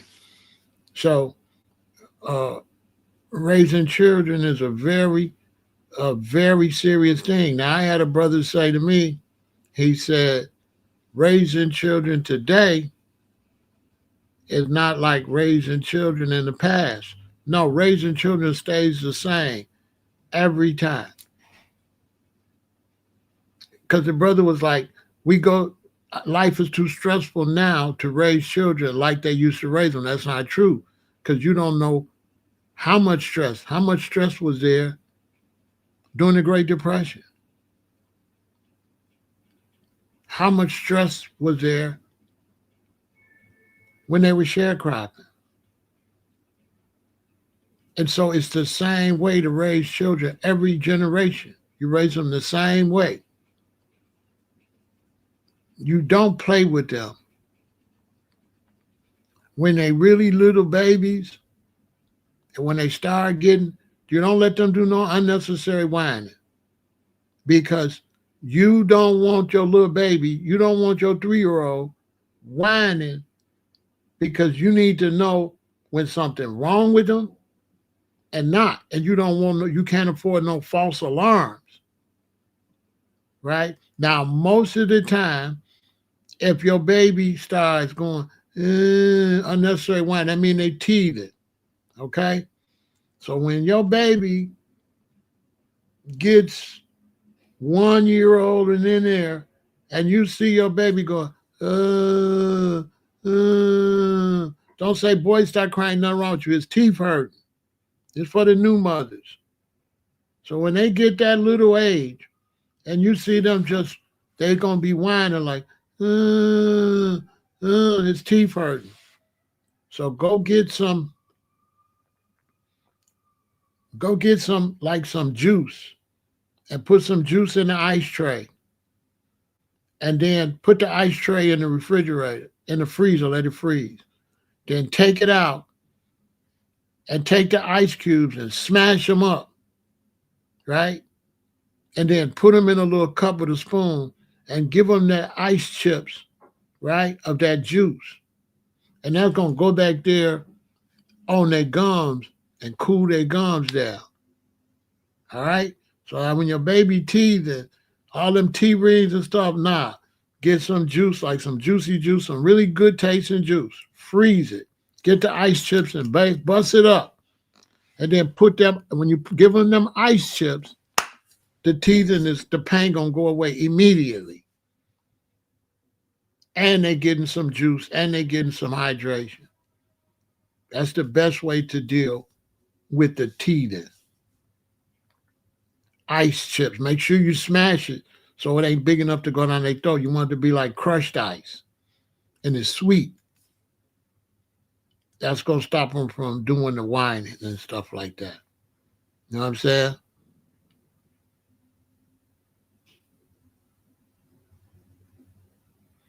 They trying to get you not to be lovingly firm. You're doing the right thing. You have to be lovingly firm to a certain extent. You just can't go too far if they're not your children. So if they're not your children, then it's got to be kind of limited. Studio 202. If it's not your children, just you got to be just limited. You can't, you know what I'm saying? But if you're a man and you get in a relationship with a woman and you really work with your children, most women love that. They'd be glad you came into their life to help them with the babies, help them with their children. Now, like I said, any natural remedies for seizures, I wouldn't want to give that advice because if you have a seizure, that's a medical situation, and I don't want to give you no advice. You got to get professional advice for that. Uh, and so you got to, go soft because they're not yours. Now, with your children, you don't want to be too hard. You always want to be the children's friend, but not their buddy like that. You're the parent. You're the parent. You're there to be a parent. In a relationship with the girls, the girls is going to be a situation where typically when you're in a let's start when you're in a relationship. When I'm in a relationship with a woman, mommy is the disciplinary, not daddy. Mommy is the disciplinary of the children. Daddy keeps you in order. You can't be out of order when you're at home with me. But typically in a relationship, the job of the daddy, my job with the children, is to stop their mother from getting them. So my job with the children is like, all right, y'all mama gonna tear y'all ass up if y'all, you know what I'm saying? So basically, in a normal relationship with a real mama and a real wife and a husband, you're trying to keep the children out of trouble. Because the black woman don't play, none.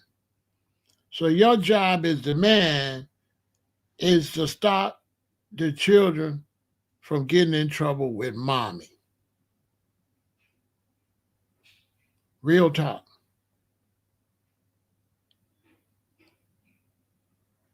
That's your job.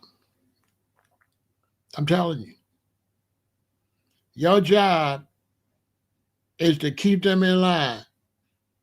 Because if they keep playing and mama come, they know mama, you know, the black woman especially, she don't got no filter like that. And mommy got like 10 different mads. She got mad 1, 2, 3, 4, 5. Her mad is on a dial. We don't know which one she finna be on when she come in here. And if she come in here and she get on the wrong mad, that jump over on me. You know what I'm saying?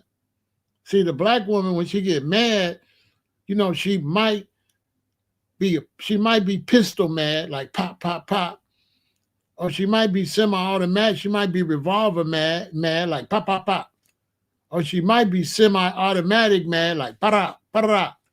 Or she might get machine gun mad, like para. And when she get machine gun mad, the husband get hit with strays. I'm telling you, the husband, hey, have you ever been home and your queen come home and she get to hollering at the kids and then she look at you like this?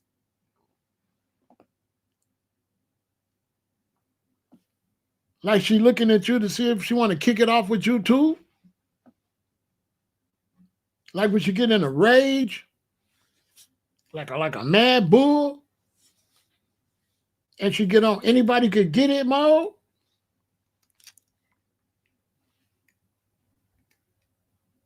My mama used to be like that sometime, man. My daddy at the crib, she telling us, y'all stop. Y'all stop now. We got that gang all over the house. Stop throwing stuff around. Y'all stop. Y'all stop. Would y'all stop? Listen, I ain't gonna tell y'all no more stop. And then my daddy, when they said, if y'all don't stop, I'm gonna put my foot in y'all ass. We knew that meant that was it. Don't do nothing else. When he said he gonna put his foot in our ass, that mean the next time he gonna really get it. He probably gonna get the belt. But sometimes my mother would come home late, and my mother started hollering at me and my sister, y'all got this stuff, get this stuff up, hang that coat up, do that. And then it would jump over to my daddy. Randolph let y'all do it. See? So she started saying, my daddy let us do it. Then she get mad with him. Then he started hollering at us. I told these kids all that. We looking at her like, he is so phony. Daddy's so phony, you didn't say nothing. Now mommy hollering, now you hollering. Why? Because if mommy in a bad mood, when they lay down in the bed at night, right? She might get off me, you know? See what I'm saying? You might be messing up his whole thing. So he pissed, you get his wife pissed, that can make his night be like a little weird. You know, when women get mad, sometimes they don't go away for like 17 and a half hours. You know what I'm saying? I ain't gonna lie. They could be mad for a minute. You know what I'm saying? And you know, and she don't want to talk to none of y'all. All y'all, women, the black ones especially, she be on some, all y'all getting on my nerve. Y'all, all y'all. I can't stand all y'all right now. That's how she go. So, when you raising children, you have to try to make sure they don't irritate the female. The female standing on business, they never gonna let the children irritate daddy. That's not gonna happen. And a daddy is really bad. It should be really bad for your children when they don't listen to their mama and you gotta step in. You cannot step in soft when they ain't listen to their mama. It's serious trouble if the father feel like he got to step in with masculinity because you trying to run over mommy. It's finna go bad. But if you're not in a relationship and you're raising them, now you got to adapt different ways. If you're a lady and you're raising boys, you gotta act like a woman. You gotta be the mama and the daddy. If you're a man and you're raising girls, you gotta be the mama and the daddy. And you gotta go by the same rules every generation. Whatever grandmama, especially if you had good parents. If you didn't have good parents, then you want to be the good parent. You don't want to imitate mommy and them. But when I came up, black parents was all good. So my mom and daddy, my mama raised us exactly like my grandmama. There wasn't no difference between my grandmama and my mama. With this new generation, if your grandmama stand on business and now you soft, you ruining the black family. That's why when the brothers say you can't do what you used to do, you're ruining the family. If you don't keep that tradition, the way they was raised, you ruining the black family. You cannot change the tradition of raising these children. And black people have been changing the tradition. And look at the gang culture. And look at the results of when parents didn't stick to the same discipline from the 20s, from the 30s, from the 40s, 50s, 60s, 70s. Look what happened. Look at now what happened when you didn't stick with that same parenting. Look what happened when mommy became her son's friend. She's sitting there smoking weed with the damn boy. He a gangbang. He don't got to go to school. He don't got to do nothing. Hanging out with the mama. No discipline. Don't do nothing around the house. Don't got to take out the trash. The girls ain't got to wash no dishes. You ain't got to do nothing. You get money, you don't do nothing. Your kids ain't supposed to get no money if they not doing no chores. What is we talking about? If you a man and you got a son and you the one taking out the garbage and your son ain't taking out the garbage, you're raising a B word. You're not raising no man. That boy ain't gonna be nothing. Now my daughter marry your loser son. No. That boy got to rake them leaves, shovel that snow, take that trash out, all that. You got a job. Why you letting your 12 up ain't do no work in the house? Nothing. Children supposed to have chores and an allowance. That's what they supposed to have.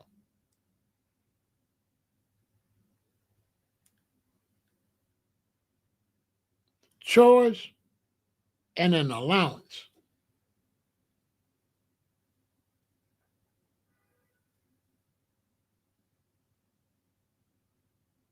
You got a big old boy in there playing video games and the kitchen can full. And you don't tell him, hey, come here, take that garbage out. If you tell him enough, he start doing it on his own when he see it full. But when I was coming up, that was your job. I had a job. Empty all the bedroom cans because they had bedroom garbage cans. You can't put no food in them. These are rules you got to bring raising kids. No food in the bedroom garbage cans. No food in the bedroom, period. You cannot eat in the bedroom. If you eat in the bedroom, you're going to have roaches and rats and mice. No food in the bedroom. You got to eat in the kitchen.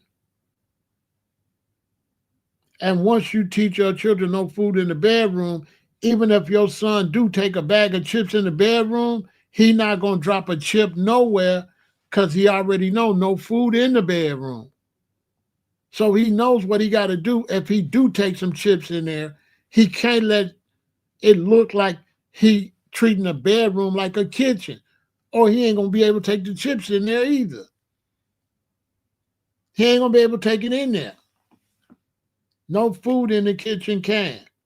No food in the sink. When you get through eating your spaghetti, wipe that out into the garbage bag, in the garbage can that should have a bag in it.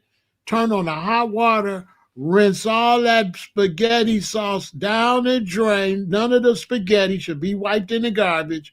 That plate should look white, and then sit it in the sink so it could be washed. This is how you raise children. When you go in the sink, there should be dishes in it with no signs of no food. Anything that didn't wipe should have been rinsed with hot water down the drain, and the plate should look clean, even though it's not. There should be no food on the forks and spoons. They're supposed to put the forks and spoons inside the plate, run the hot water in it till there's no signs of any food. This is how you raise children. To be adults. You're not raising children to be children. No food in the sink. Men, when you date a woman and she got children, she got a child, and you go and you look in the sink, and if you see like spaghetti sauce and stuff like that on the forks in the sink, you might not want to date her. She nasty. Or you might want to raise her. You might want to say, look, babe, this can't go like this, boom, boom, boom, and show her. She might not know no better. If you think she's a good woman, you go show us, hey, babe, come here. Anytime you put the sink in there, rinse all this out. If she got a son or daughter, you call them in there to look, y'all. Anytime you put this in there, rinse this out. You might could teach them. They'd be like, oh, okay. They might start doing it. This is how you raise children. You have to raise them to be clean, take care of themselves. This is how you have to raise them. They gotta vacuum their room. They gotta sweep their room. You don't do that. You don't do that. You only vacuum in the rooms and stuff when they 2, 3, 4, 5 years old, when they too little to do the vacuum cleaner. Soon as they in the third grade and they can plug up a vacuum cleaner and vacuum, they better be vacuuming that room out and sweeping it or sweeping or vacuuming, whichever one you do. Yes, their rooms gotta stay clean. Every morning they get up, they gotta make their beds up. Period. Listen, when your child get up, they gotta make that bed up. They gotta hang all their clothes up. Their closet should be organized. Not stuff just throw it all in the closet, all on the floor. You just bought this sweater. You let that boy just throw the sweater like that. No, you gotta hang all that stuff up. You're raising somebody's husband. You're raising somebody's wife. You're raising somebody's father. You're raising somebody's mother. You're not just raising a child. They're going to grow to be adults. And all they're going to know is what you taught them. They got to be responsible. Period. If they failing, they ain't supposed to have nothing. You see these mothers, son in school failing. He got new sweaters, new sneakers. Boy, dumb as hell. He going to jail. He going to jail. Because mommy keep buying him sneakers and stuff, but she got no demands on his grades. Ain't no way your children cannot do well in school. That's a no-no. Period. That's their first responsibility, to clean up their room, keep their room straight, and do good in school. Now, you see these shorties, their mama's buying them new sneakers and clothes. Shorty dumb as hell. She don't make them go to school, nothing. How the hell you fail in classes and got sneakers, new sneakers? How the hell you fell in classes and there's peace in the house at all? Like it ain't supposed to be no peace in the house. If your children ain't getting no good grades, you raising criminals.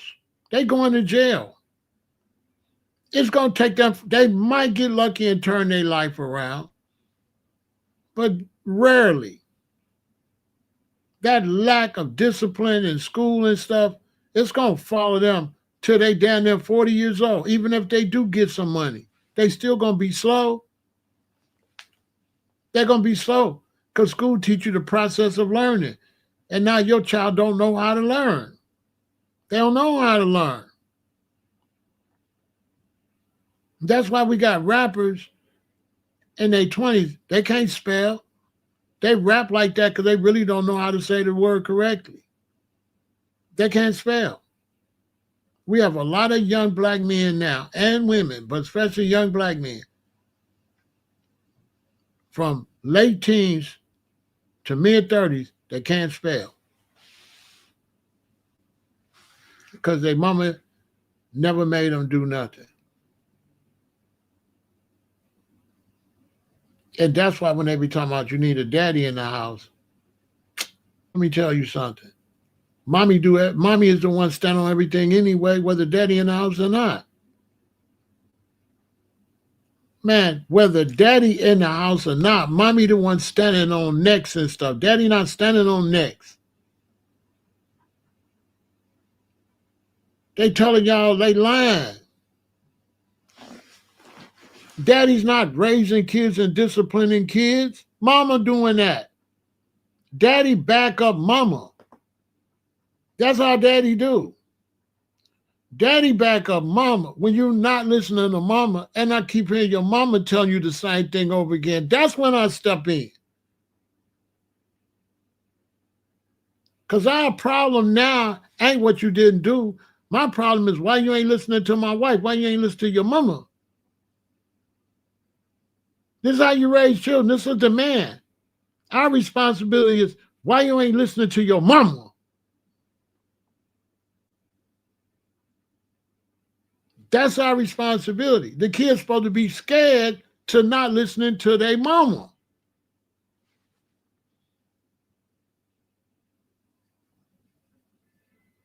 And it ain't got to be no long relationship. It's a woman, I meet her, I start dating, she got 2 children. We start dating, I hanging out. Right off the top. Right off the top.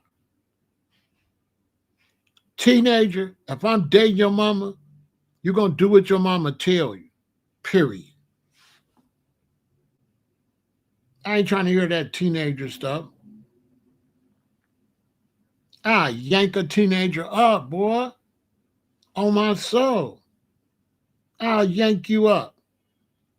Since when a grown man let a teenager whoop him or stand up to him?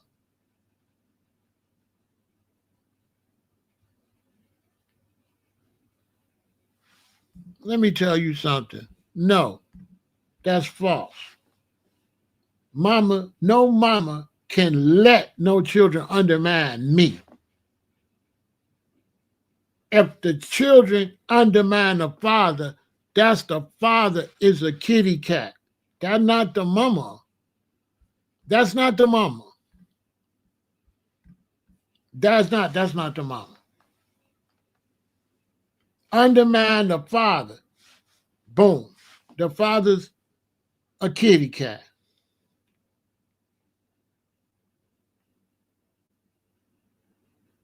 How mama gonna let a child undermine me?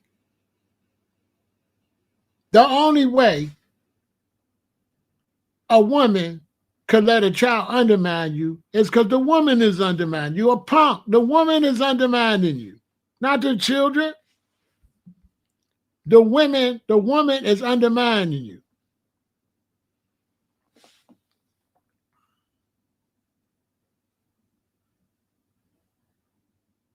Because you came in there with sex and all that, and you didn't check her in the door.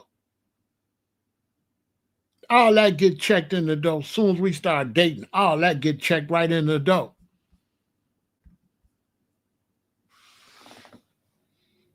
Hey, listen. Let me date you. We go on a couple dates. I come to the house. Your son talking crazy to you. I'm like, you let him talk to you like that early. He looking like, who is you? Oh, allow me to introduce myself. Dun, dun, dun. Dun, dun, dun. Dun. We can start playing Jay-Z right now, punk. What? First off, I'm a man. You a boy. I'm a man without being with your mom. I'm a man outside, little boy.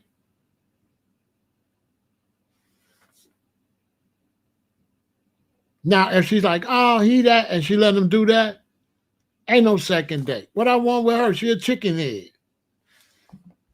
I'm not dating her, because any woman that let the children run over, she going to try to run over me. Oh, no. Baby girl, you canceled. Let's take a break.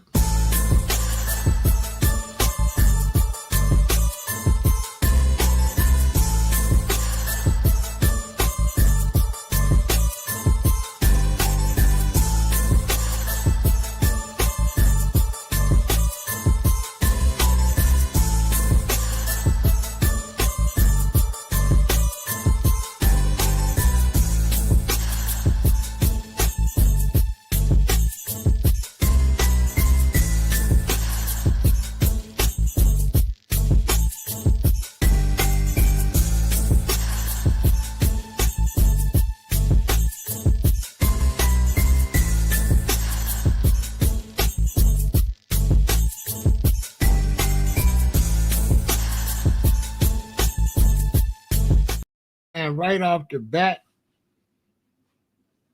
the prerequisite when I meet a woman, if she ain't standing on her children, I don't date her. I'm not dating her. I'm not dating her.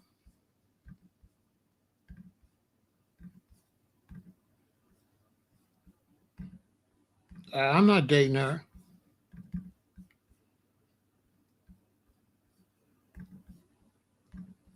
Mm-mm. I raised a bunch of stepchildren right here. My son, my real son's the one all the way on the right with the blue hoodie on. The other three is my stepchildren, the twins and my stepson. When I met them, they was like 7. The twins was 7. He was 8. Do they look like their mama play with them? Put it in the chat. Do they look like I had to come in and do a lot of work? The stepchildren. Y'all think I had to come in and do? I had to come in and save them a lot of times from getting did dirty. No, I ain't not. No, they mama was standing on business. What?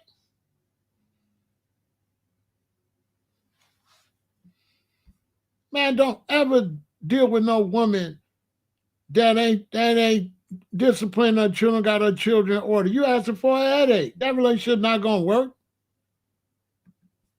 Her son gonna run over you. You gotta do all this work. Then they daddy tripping. Tell me I don't want no man touching my children. If the mama's standing on business already, then that's less work you gotta be. I ain't got no work to do. And if I got a woman, let's say you got children by a woman, y'all ain't together, you ain't never hardly around. She raising children, I'm now the stepdaddy. They get out of line with their mama, I check them. They try to play some role and tell you. Guess what's gonna happen to you when you think you gonna be the one to apply the pressure? No. You coming to get some pressure, you mean? Because you're gonna get did dirty.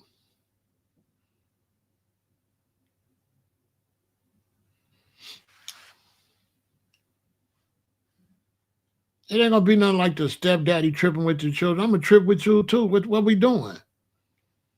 You ain't even no daddy like that. Punk, get lost. Listen, as a matter of fact, don't come back over here. If it's smoke, let's just need to be smoke. Let's just make that just go like that. We don't gotta go A, B, C, D. Let's just go 0 to 100 then. You come to 0. I'm gonna go 100. Who is you? You don't run nothing in this household. You don't live here. Go where you live at. Now, if you want to holler, that's your kids. Put them in your pocket and take them with you. Because she said they hers. That's what she said. She said these her children. She didn't say they yours. These her children. So I ain't really had no problems with no my stepchildren's daddies. That usually how can I say this? I will go down that road, but that usually got negotiated in a certain kind of way. I just put it like that. Like if I get with your ex and she got your child, I'm gonna respect you if you a father and she want to come and you take the kids and all that. But if you ain't really around active like that, and then you try to come say something like that, and then you not in the house, and then you trying to come and you trying to threaten the situation where we got to be bothered with your son, you tripping. Pharaoh, did any of your children's mother ever threaten you with child support? They never threaten you with child support if you already paying for everything. Child support is for bums. Child support is bum deadbeat daddies or men that marry gold diggers. I never had children by gold diggers, and there was never a need for child support.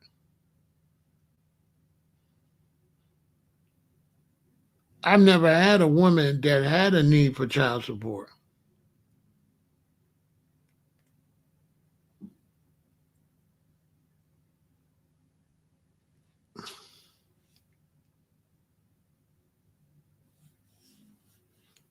So they didn't have to threaten me with child support.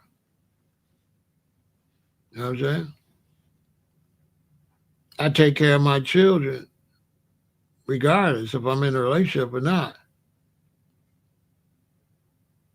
At one point, I had my son, my middle daughter, and my ex's niece at one house, and I had another household with my youngest daughter and three stepchildren. At Christmas, I bought both. I bought everything for both houses. I bought if it was Xbox and PlayStation, I bought an Xbox and PlayStation from this house, and an Xbox and PlayStation for that house. It's a difference when a lot of us young men we were following H's around, not worrying about our baby mama. I don't know. I only deal with queens, you know what I'm saying? So I don't deal with H's like that. You know what I'm saying? No, I didn't spend no 5 or 6 thousand because my queen in the one household, she went half on that wasn't no thousand, no 5 or 6 thousand. That wasn't nothing but some hundreds of dollars. Like Xbox and PlayStations wasn't that expensive when they first came out. Like $100 for each one. They wasn't no two, three, $400 back then, right? Who remember? Like Wii. One year I bought a Wii, right? So that wasn't no thousands of dollars. It might be like 1,500, maybe 2 grand at the most. But more like no, it wasn't a lot of money like that. All the other toys that I was getting them was not that expensive. But them games wasn't that expensive like that. I'm going way back to Sega.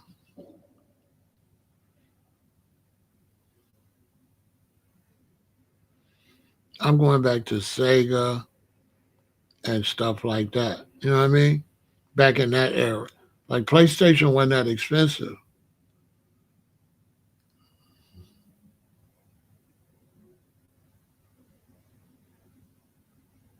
I mean, it was like I got what they wanted, and they just wanted, they want an electric remote control car. You understand? These is kids. I don't know what you mean by cheap stuff. I don't know what you mean. So I don't know what you mean. I don't know what you mean, Eric. I'm not sure. I don't understand what you mean. It wasn't cheap stuff. That's the price of stuff costs. Children give you a list and you get them what's on the list. The girls, they want the kitchen set. They want a vacuum cleaner. They want some kind of dolls. They give you a list. So I don't know. I don't know what you mean by cheap stuff. Let me delete that comment because some of y'all, I think y'all be like trying to sneak this, like some weird feminine type stuff. I mean, that stuff, comparatively speaking, it still wouldn't have been cheap based on the cost of living, based on how much people was making. It still wouldn't be. The word cheap is, I don't know. Maybe it means something different to you, but to where I come from, cheap is an insult.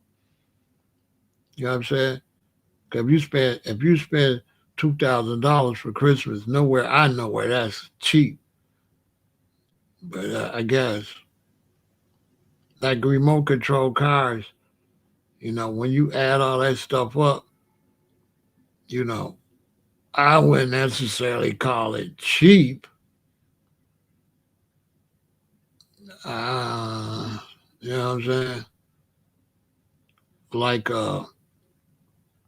when they wanted Power Rangers, like there was a point where the boys wanted Power Rangers. I wouldn't have called it cheap.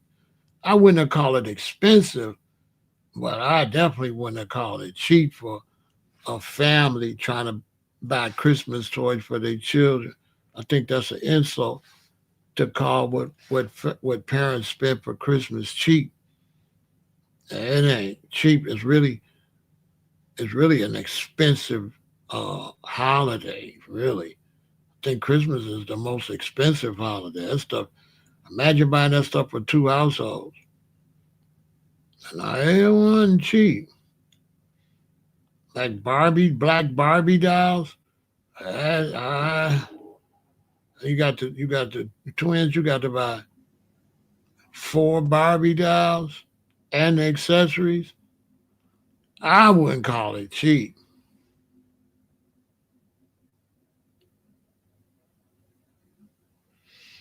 I'll buy any children that I'm raising. I'll buy them Christmas stuff.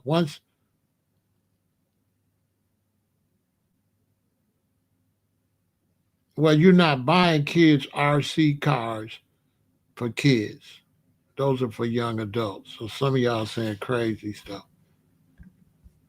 You're not for Christmas. You're not buying kids RC cars. And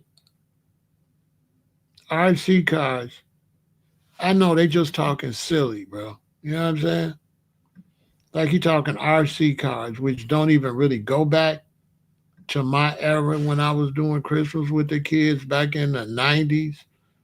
RC cars wasn't even popular. So you were just buying the basic remote control cars.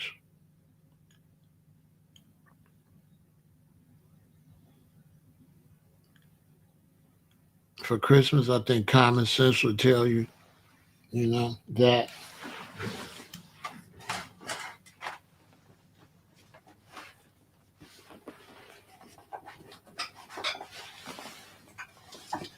that I'm not sure what's up with brothers nowadays on social media,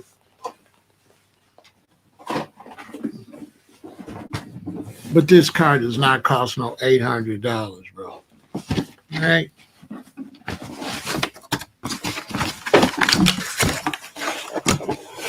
This does not cost $800. But y'all stop. Real rubber reels, remote control. I got two me and PJ racing. This does not cost $800. This cost about $69 or something from Radio Shack. All right. Okay. And it runs fast. It's real rubber tires. It's got hydraulics. It's got hydraulics, everything. It does not cost $800. Okay. Listen, when we're talking about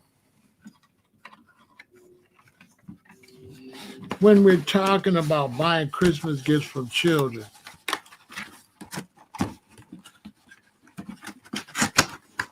when we're talking about buying Christmas gifts for children, let's kind of be intelligent, and nobody's buying no eighth grader or no sixth grader no $800 car for Christmas when they got a bunch of children. All right.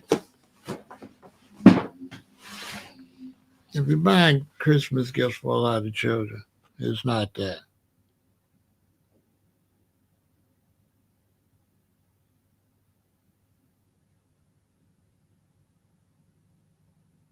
What that got to do with what I'm talking about buying stuff for Christmas?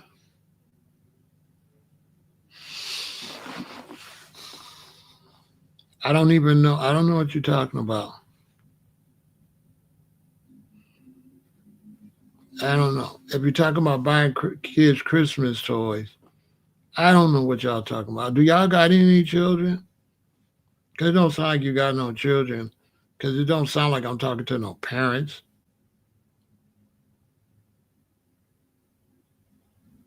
No, that's something I bought. I bought these for myself because they got hydraulics.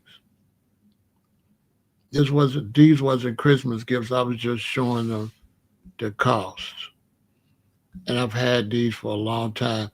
And I bought them because they was collector's items because they got the hydraulics and stuff like that. And I had one. I had the record label painted on it, and I used it for promotion. So come back tomorrow, though, okay?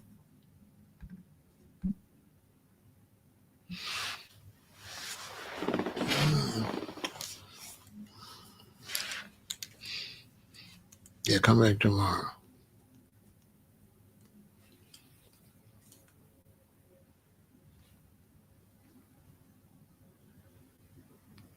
And so we talk about Christmas gifts, all right?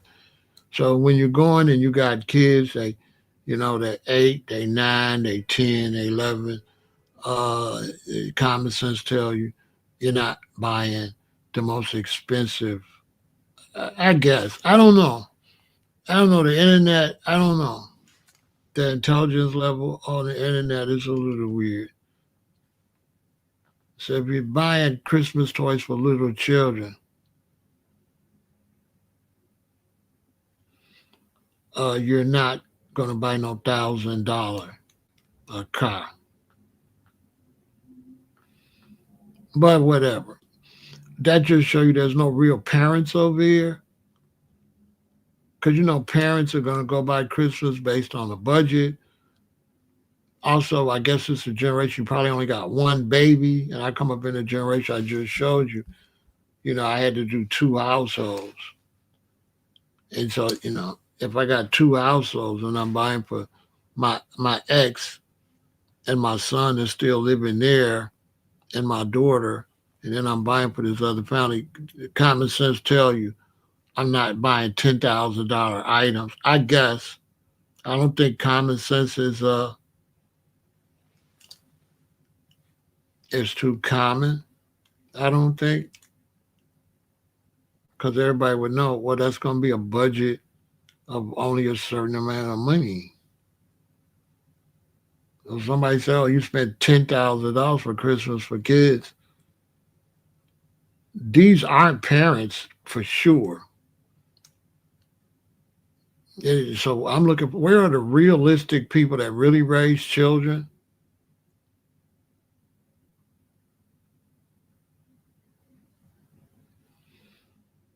Does anybody really raise children and know the real how much parents really actually try to spend around Christmas? Parents don't go be spending no $20,000, $30,000 for Christmas. What? Parents are not spending thousands of dollars for Christmas. Not normal parents. Like most parents, we're not Wills and Jada Pinkett. So I'm trying to have a realistic conversation. I'm talking about regular black Americans buying Christmas gifts. A lot of people have to piece that together with paycheck. Like you got one paycheck pay the bills, then you got the other paycheck got a little money. So they try to buy some stuff in September, a little bit in September, a little bit in October, a little bit in November, and a little bit in December to make sure they get the stuff. And so when I got people start talking about $8,000 cards for Christmas, this is people not paying attention to the conversation and just blurting out stuff. You couldn't be paying attention to even you just I don't know weird. But yeah, you used to could go to Radio Shack and stores like that, and they would have stuff like that at Toys R Us. You go to Toys R Us and buy your son a remote control car. Does anybody believe Toys R Us sold a bunch of remote control cars for 8,000, for 5,000, for 1,000? Who believes Toys R Us sold a lot of cars for Christmas for $1,000 each? Does anybody believe that? Does anybody believe that people across America went for Christmas to buy their children toys at Toys R Us and bought $1,000 troll cars? Unbelievable. You can't make this stuff up. Unbelievable. But it fits the conversation because these are the people that's parents now, I guess. The children don't have a chance. I don't, a lot of these are men, and sometimes I feel sorry for you women if you got to date some of these dudes. Jesus Christ. It's got to be miserable. Layaway was something my mother and them used to do all the time, and that's how they was able to get the stuff. But with that comes responsibility from the children. You don't get Christmas gifts. You don't get Christmas gifts. And then you don't go to school and get good grades. You don't take care of your brothers and sisters. You don't clean up around the house. Those are rewards for you doing what you were supposed to do. You're not getting a bunch of Christmas gifts and you've got a bunch of F's on your report card. That's not going to happen like that. And so, with my grandson's mother calling, and I had to tell her I'm not going to be coming to get my grandson because every time he does bad in school and I get him, I'm going to get on this case. He going to go on. He going to do good for a few days, but he living with mommy. He going to go right back to doing the same thing. So I had to tell her, I'm not coming to get him. That is going to damage him. His father don't live with you. He lives in another state. You got him. I tried to teach her parenting. You have to make him get good grades. I told her, I can't help you with him. Nobody that doesn't live there can help you with him. His father cannot help you. This is what a lot of you parents got to understand. Whoever has the child in their household 24 hours around the clock, they live there, that is the one that has to raise the child and discipline the child. If you break up with the father, you think they talking about adult race cars while I'm talking about Christmas gifts for children? That makes sense to you? If I'm talking about buying my children Christmas gifts, does it make sense to you for somebody to bring up adult cars? I don't know, I'm confused. I am talking about raising children, ain't I? I thought the title of this is Raising Children in 2026. Somebody show me where adult cars. Oh my God. Okay, let's raise the consciousness, okay? But I was called a couple of times to get my grandson to try to get him to do better in school. I got him. I got on his case. He went back. He did better. Then he goes back into the same slump. I go get him. I get on this case, tell him, I have his father get on the phone, get on the case. Hey, go back down. Because the last time when his mother called me to come get him, because all his grades, he's failing everything, I just told her, I can't come and get her.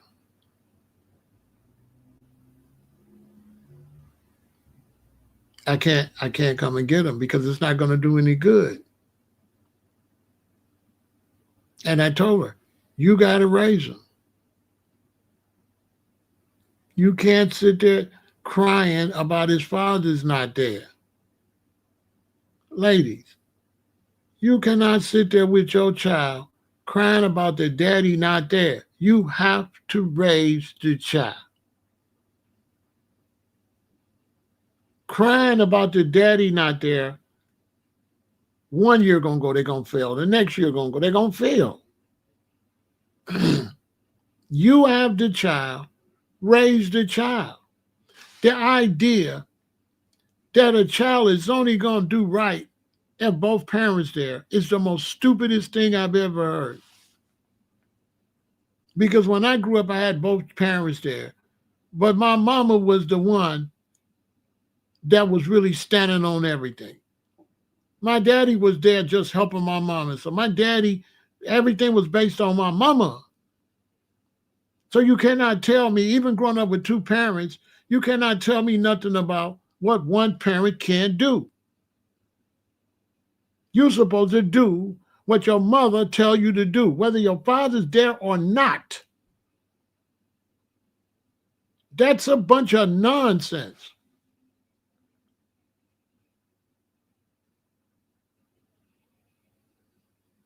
If my son got to be there, that means she's not a good mother. You're not a good mother. That means you want my son to do something that you ain't even doing. Because he's just supposed to be backup. The man's just supposed to be backup. Women get pregnant, you carry that baby 9 months. Raise that child. Men do not supposed to be raising children. We are there to protect the mother and the child. The mother, raise your babies. If we were supposed to raise them, we would get pregnant.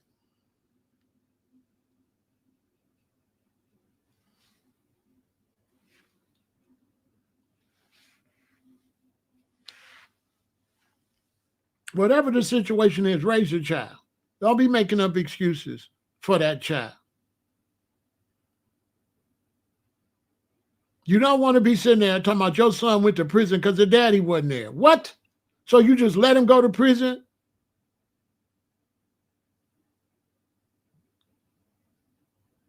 So that's your excuse, the daddy ain't there so your son could be a clown? Let me tell you ladies something. If the father's not in your kid's life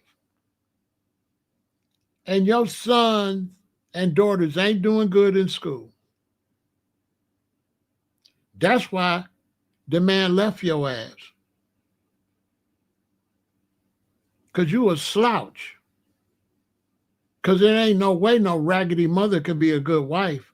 Ouch. Listen, if you's a raggedy mother by yourself, you ain't going to be no good wife. Let me tell you something. If you can't raise children by yourself, why would I marry you? I want a woman that would be able to do that by herself. Y'all men, listen to me. If it's a woman that can't raise her children, can't raise children by herself, she is not going to be a good wife.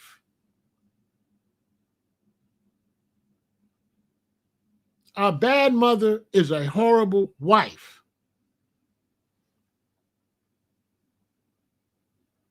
When I got into this relationship, I seen it was a good mother. If I would have went and dated her and her children was all wild and out of order, I never would have dated her again. When I seen she had them children in order, they was doing good in school, the house was nice and clean, their rooms was clean, I was like, I can mess with her. So don't tell me nothing about no man. If a woman cannot be a good mother by herself, she will never be a good wife. She can't be no good wife.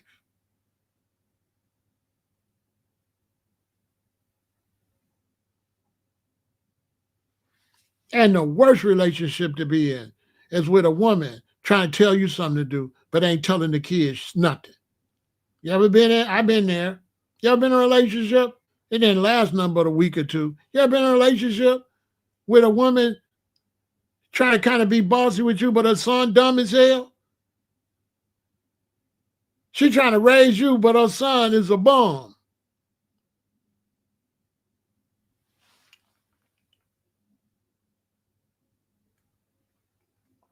If she can't raise no children, she ain't no good wife.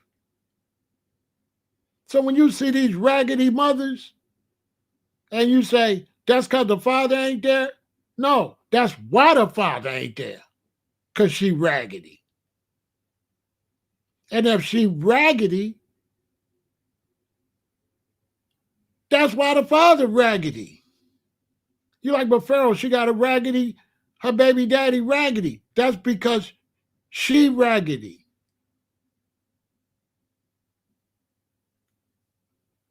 She ain't focused. She a chicken head. running around doing everything but raising their children. Now when you talk about raising your children, it's like, oh, it's so much to do.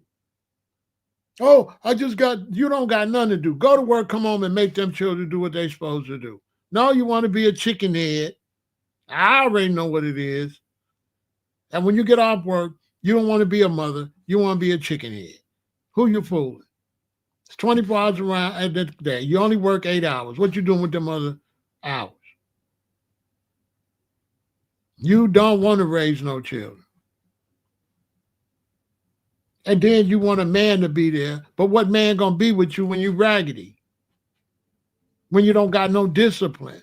So you don't have no self-discipline. So you can't teach your children no self-discipline. And you want to know why no man don't want to be with you. Don't no man want to be with no raggedy woman that ain't got no discipline. So your children ain't got no discipline. You go to the children's room dirty. All that. You don't make them clean up. You don't make them do nothing. When you talk to the child just ain't school dumb. The child dumb, period.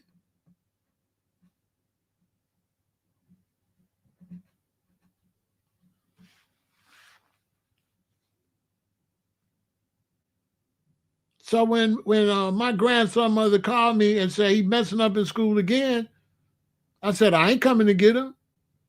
That's not going to work. You got to stand on stuff. You got to get him. You got to make him go to school. You got to make him clean up the room. You got to make him take trash out. You got to make him clean the house up. Figure it out, baby girl. Because I can't do nothing with him. I can do nothing with him. Because he's going to develop two personalities. I told her. I said he's going to develop a fake personality around me. And then when he get back around you, he going to be his real self. That's what he going to do. There's nothing I can do here to make him behave over there. Can't do it. He got to be made to behave right where he's at. Not over here with me. That's not going to work. It's going to fail.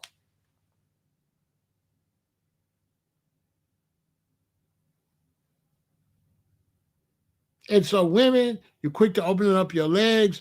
You don't want to take the responsibility of what open up your legs mean. Open up your legs mean getting pregnant, having babies, having to feed them, having to clothe them, having to shelter them, having to discipline them, having to raise them, having to take them to the doctor, take them to the dentist. That's what it means.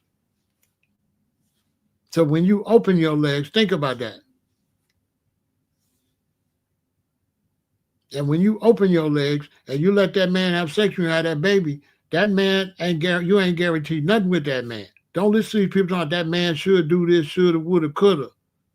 That's what folks always say. If I woulda, coulda, shoulda. But it's always too late. Let me tell you, you better make sure you're ready to raise that baby by yourself. And then if the man stay, you winning.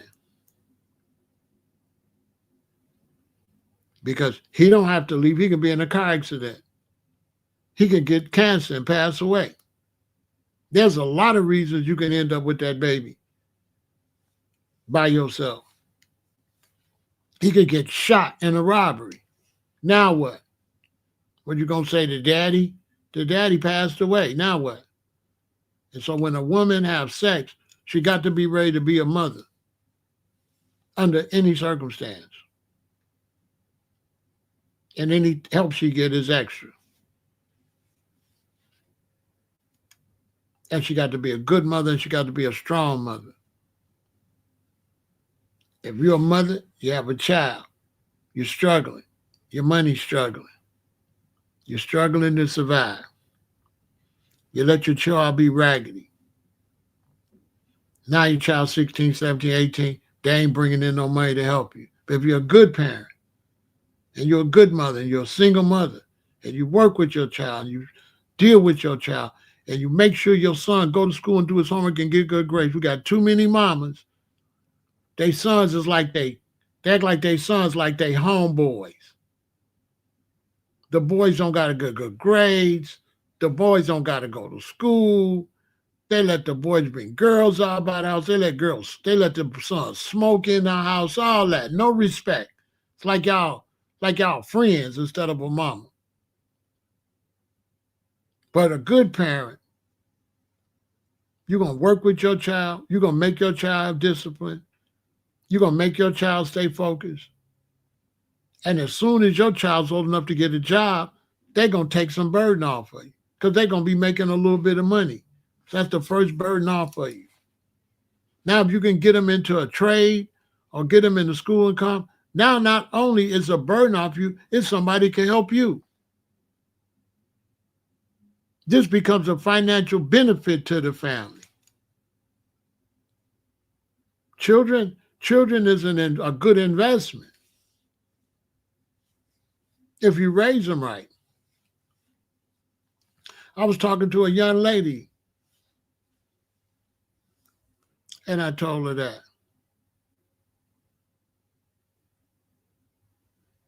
I said, children is a good investment. She said, how you figure? I said, LeBron James, how his mother doing? She said, I ain't think about that. Yeah, think about that. How all the mothers doing are them professional athletes or these big time business children that went and did something. They mamas all got new houses.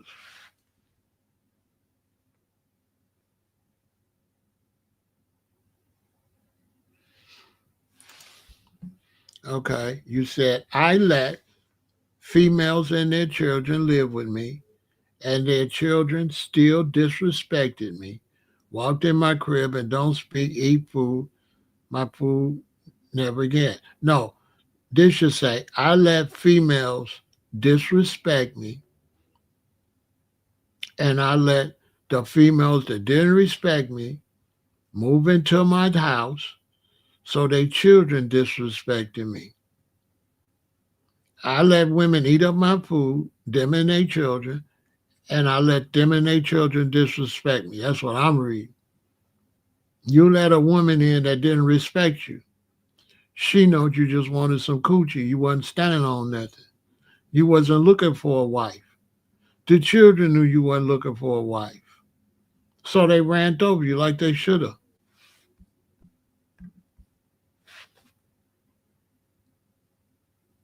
You let them move in, they didn't respect you. You didn't make them respect you. You took it. So they knew you was a sucker. You would let her in for sex. You didn't even know her children. It wasn't even a stepfather situation. You was just screwing their mother. So no, they didn't have no respect for you. You didn't love their mother. You wasn't trying to have a relationship with their mother. You were screwing their mother. So they screwed you. That's what happened. You got what you asked for.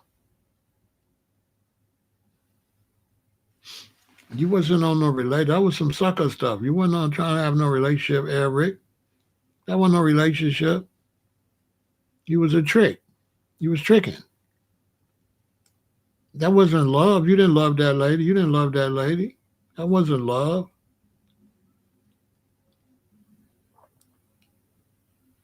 She put that thing on you and hypnotized you and ran through your crib.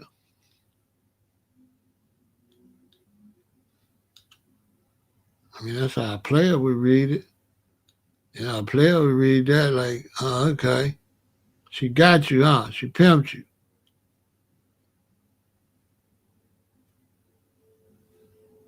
Told her kids, come on, I got us one. Come on, y'all, I got one. I got us one. You know what I'm saying? Oh, my son. That was, she pimped her. She told her kids, come on, I got somewhere for us, y'all. Come on. I put this thing on him. He gonna buy food. He gonna do everything. He ain't gonna say nothing. That's what you get for tricking. Try to find a decent relationship. Y'all stop just trying to sleep with women just to sleep with them.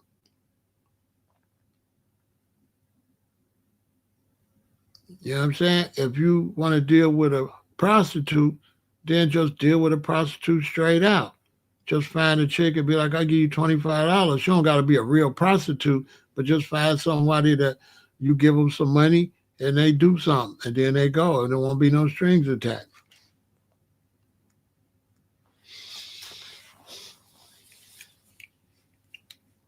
That's what I did when I got out of jail. When I got out of Cook County Jail, I went and found some chicks I know, get them a couple dollars, buy some drinks. They gonna call a bunch of chicks. I got like 7 chicks at the crib. They just there just to smoke and drink and go home. I don't gotta worry about when they go home. We're gonna bust them down, bust them out. I'll be extra night, take them to breakfast the next morning. But it was paid services. I don't call them. They don't show up.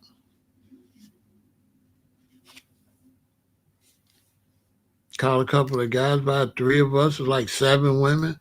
They sprawled out all over the place. We doing what we do. I mean, if that's what you're just doing it for sex, you know what I'm saying? Then make it that. But you can't turn a hoe into a housewife.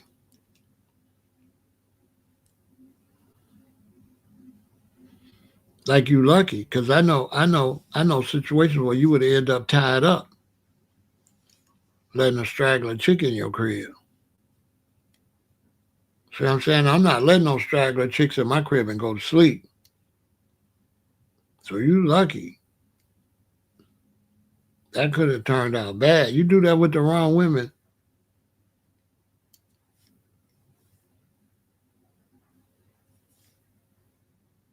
That ain't gonna turn out good.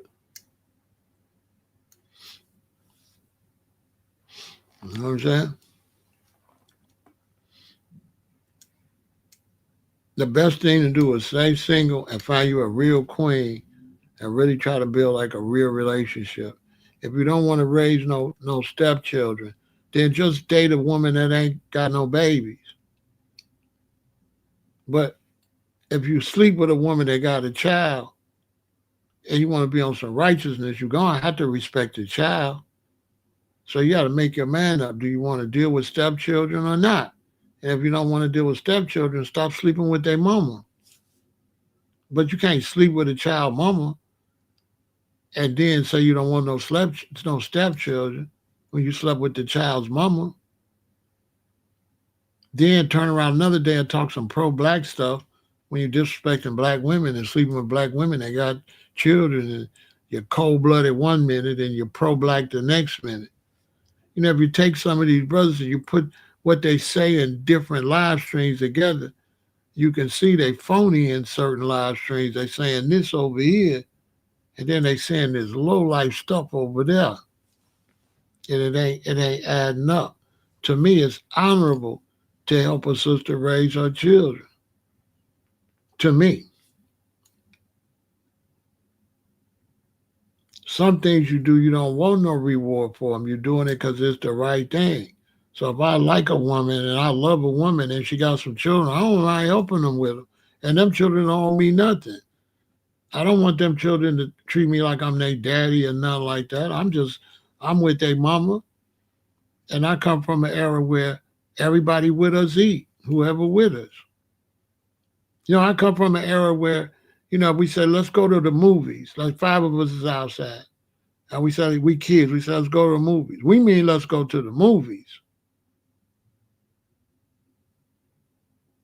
We ain't ask you if you got no money. We're going to put our money together. Everybody going to the movies. So if it's 4 of us go to the movies, we put our money together and pay for 4 of us to go to the movie. And we want some popcorn, and we only got enough for 2 popcorns.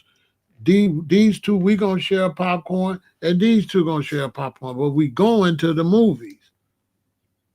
Not no, those of us got money going to go to the movie. We're going to leave our other friends there. No. So it's the same way with a woman. Always remember, what you do nice for people, you don't have to look for them for nothing back from them. Your blessings come from this way. So you do nice this way. The blessings come from that way. The blessings come from this way. The blessings don't necessarily come from who you helping. When you help people, the blessings come from somewhere else. But if you're doing right and you're doing something good, you're going to get your blessings. So you don't have to expect the immediate reward right from the situation that you did something for. That will come from somewhere else. So it ain't nothing wrong with, especially if you fall in love with a woman, because if I fall in love with a woman, then to me, the child is just like mine, because she mine and the child is hers. So the child is connected to me through the woman. I'm going to raise the child just like it's my own kid. Because me and this child live together. We do everything together. Me, the mama, and the child. We a family.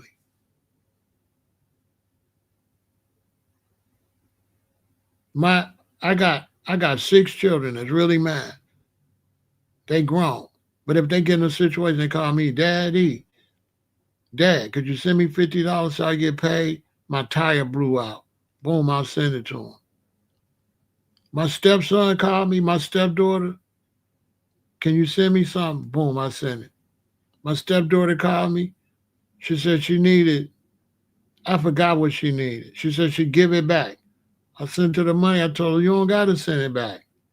What I'm going to take her money back for? She got children. She raises children. She out there working hard. She hardly ever needs something, right? She hardly never need nothing from me or her mother. All right, she need a little money. Here, I'll pay it back. Now, keep that.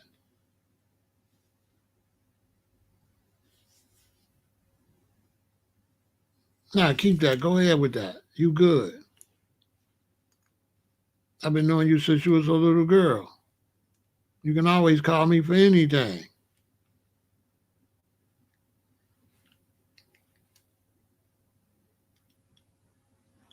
Point blank, period.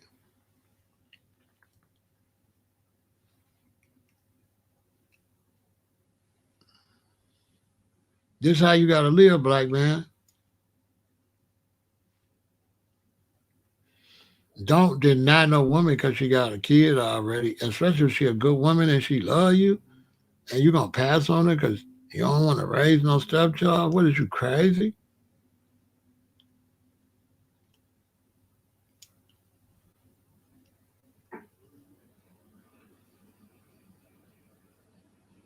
If she a good woman and you like her and you start loving her, then that's your woman. Period.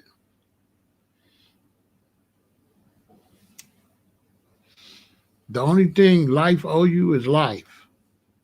It's the only thing. The only thing you get is another day to live. Expecting all that other stuff, don't do it. The reward in life is life. That's the reward. Some people say, well, ain't money reward? Can you get money if you're dead? So without life, you can't even spend money. Without life, how you gonna live in a house? What good is a nice house if you're not alive? You understand? So you see a woman out here, and also if you got a child by a woman, y'all ain't together, and she find another man, and she happy, and your child's over there, stay your ass out the way. Stay out the way. Now you can go visit your stepchild and stuff, but just stay out the way. Go pick your son up, take him, drop him off. Tell him respect his mother, respect uh, his stepfather. If I got a son and he with his mother remarried, and she called me say, my son acting up, come over here, he tripping. I go over there. She come out, her and her new husband. She said, my son acting crazy. She said, her new husband, Roger, tried to talk to me, talk crazy to Roger. I'm going to say, Roger, he be talking crazy to you? He's like, yeah. I'll be like, boy, what the F wrong with you? Tell him you sorry. Roger, if he talk crazy, F him up. So that's what I'm going to tell her new husband. Boy, listen, if this boy talk crazy to you, you got my permission to stomp a mud hole in his head. Like, don't hurt him, but discipline him. He out of pocket. I'm not going to be like, that's my son. No, listen, this man, you live with this man, this woman, they raising you. You're going to respect adults, little boy. You understand? When this man tell you to do something, if it ain't nothing foul, you do what he tell you. He ain't telling you nothing but right. Do what he tell you. And I'm giving him permission to deal with you.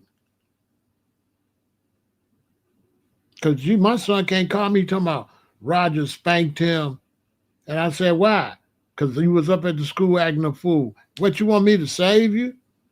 Put him on the phone. Hey, Roger, spank his ass again. Right now I'm on the phone. He think we playing with him. Boy, I'm not saving my children from no discipline when they out of order. Period. I'm not doing that. Your mother's in a new relationship. There's a grown man in there. You're going to respect adults. And if you don't want to respect your mother and him, then you need to get a job, pay some rent, and go get your own apartment. Yeah, go buy your own car, get your own apartment, move out. You grown, right? All right then. You're not finna disrespect him and her and move in with me. I hope that we're not doing that. I'm not moving you in with me. You're gonna stay right there. Cause me and you're not gonna get along. Cause I'm gonna be standing on your neck because you didn't listen to your mother.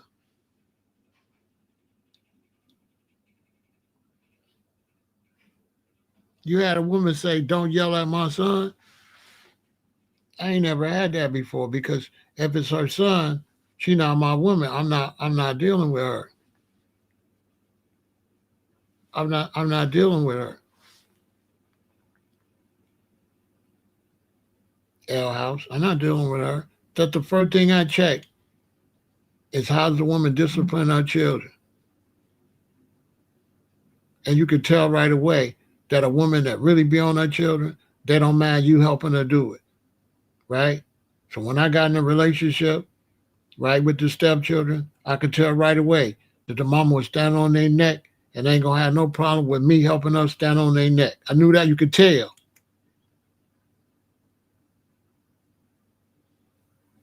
You could tell what the relationship gonna be with you and her child early. You just ain't looking. You can tell early if she want to be with you, and then my child thing. I'm not dealing with that. As soon as I get with her, and she be like, and she be keep saying my child. I'm thinking F you and your child. I gotta go. No, I don't want no girlfriend and her child. No, hell no. That's because she showed you. She showed you the whole time. My child. She was letting you know right then.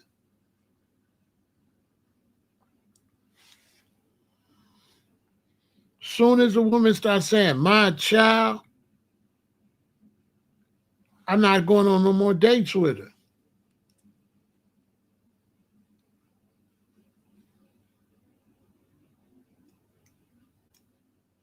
Yeah, I'm not dating. I'm not getting myself in that. You and your child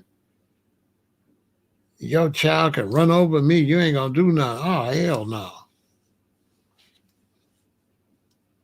Oh no. I don't want to get you pregnant because now the children ain't gonna be the same. It's gonna be he gonna be your child, and this one gonna be our child. That ain't gonna work. That no, hell no. Mm-mm, mm-mm. Don't ever get with no woman that's got a child that ain't looking for help if you be with her. Don't give her no child like, well, me and you be together and I raise him. Oh, hell no. Because even if she discipline him and stuff like that, he's still gonna be funny acting. And don't nobody want to live in no house with no funny acting dude. And then when you take this woman as your queen, you paying bills and stuff like that. So you help paying for him to live. Ah, hell no. And he ain't got no respect for you like that. No. You gotta get with a woman that gonna make them children respect you. You and her is one. That's how she dealing with the children. Me and him is one. Let's get that straight. That's the type of woman you want. And then you shouldn't have to do that much. You don't get in a relationship where you gotta do something with these children. The mama need to be standing on business. That's why I say I got in a relationship with a woman with a child. She already standing on the child already. I don't really gotta do nothing. Because a woman like that, they want you to come in. But when I get with a woman and she like, that's my son and me, then that son daddy is still in the picture. That's what that means. She might still be letting her son daddy hit that. I'm just telling you. So soon as like the son is separate, that means the son daddy is separate. Uh-uh.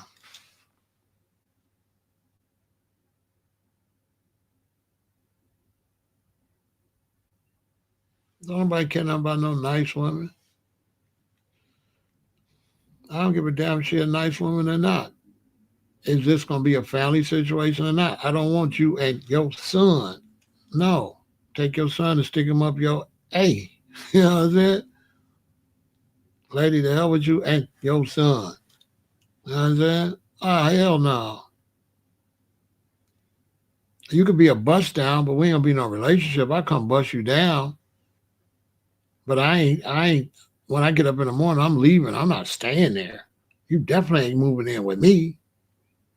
Now I'll bust you down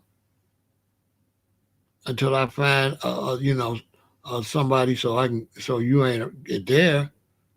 I'll bust you down, but I ain't gonna fall in love with you. You just a bust down.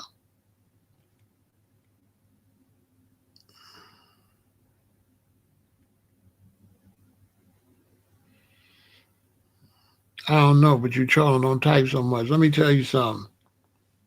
Kevin Samuels wasn't masculine. So I never watched him.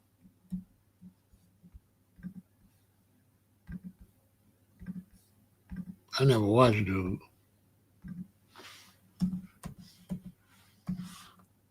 So I don't know what he was saying.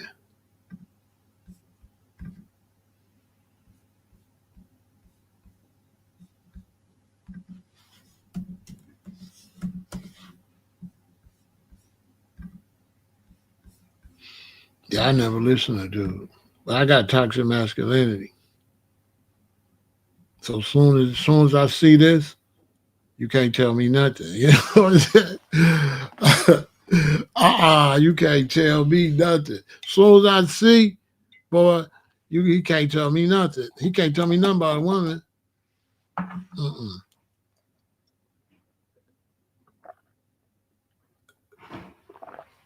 No, this dude can't tell me nothing. This dude can't tell me nothing about no woman. Oh no.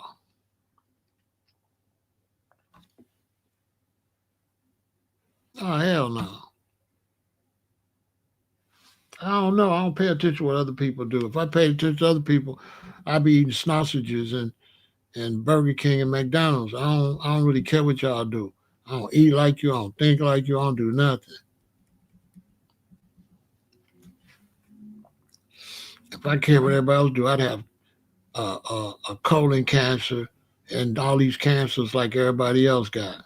I be eating the same cancerous foods you eating. I don't care nothing about what everybody doing. And I got toxic masculinity. You know what I'm saying? He can't tell me nothing about women. Okay? Because when a man like this, every time he criticize women, I'm a be like, I bet they ain't, I bet they ain't, I bet you don't like them, I would expect, I expect a dude like this to have a whole bunch of criticism about women. I mean, he do got a lot to say about them. If that's who you getting advice about women from, I don't know what to tell you. You know what I'm saying? Come on, man. That's who you get your advice from? Okay.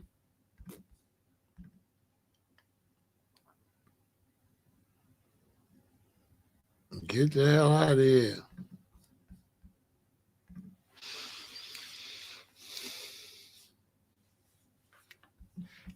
If I'm trying to get advice from women and then you the one got advice, boy, listen, let me tell you. I'm going to tell you an adult. Listen, man. B can't tell me nothing about a quiz. You know what I'm saying? Like, dude, I pass. You know what I'm saying? One thing I won't do, I won't follow none of your advice. Okay, I'll keep, I'll keep it a billion. Whatever. If he tell me to go left, I'm going right. If he tell me she ain't the one, I'm finna holler at her. I'ma do the opposite of everything he say. Oh my soul. Boy, we not doing none of that. Where the players at? Boy, they got the game. It's twisted. This the advice. This was who was telling men how to pick women. Lord have mercy.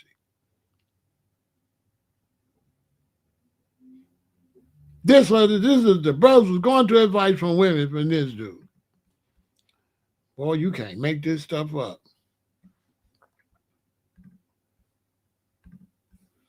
You can't make this up. No, he don't like no women. No, he got pure. You only a seven. You're only a seven. I know back in the day, them kind they don't like women. They call them fish. She a old fish. So I'm supposed to be surprised that he disrespected a whole bunch of women. I don't know. You know what I'm saying? He be what he want to be. That's on him. You know what I'm saying? Whatever he say he want to be. You know what I'm saying? I ain't no high value men. I don't know what that is. I don't like the way that sound. I don't like the way that sound. I don't know, but I ain't one. I knew all of that. But I ain't no high value man. I don't know what that is. I, I ain't no high value man. I got toxic masculinity. You know what I'm saying?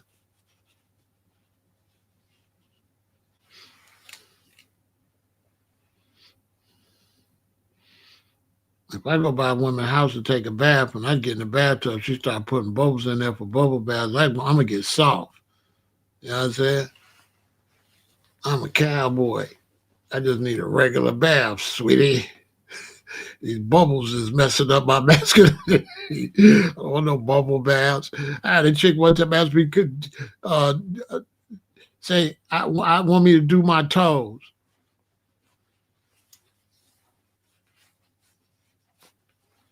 I was like, I got something for you to play with, but it ain't my toes. Girl, do my toes. Boy, I'm a G. I got clippers. Come on, man. That's how my toes get did, okay? Brought out, okay? Pharaoh clips his toes. You know what I'm saying? I don't want no lady playing on my feet. You know what I'm saying? Yeah, I don't want no woman playing on my feet. You know what I'm saying? No, we're not doing all that.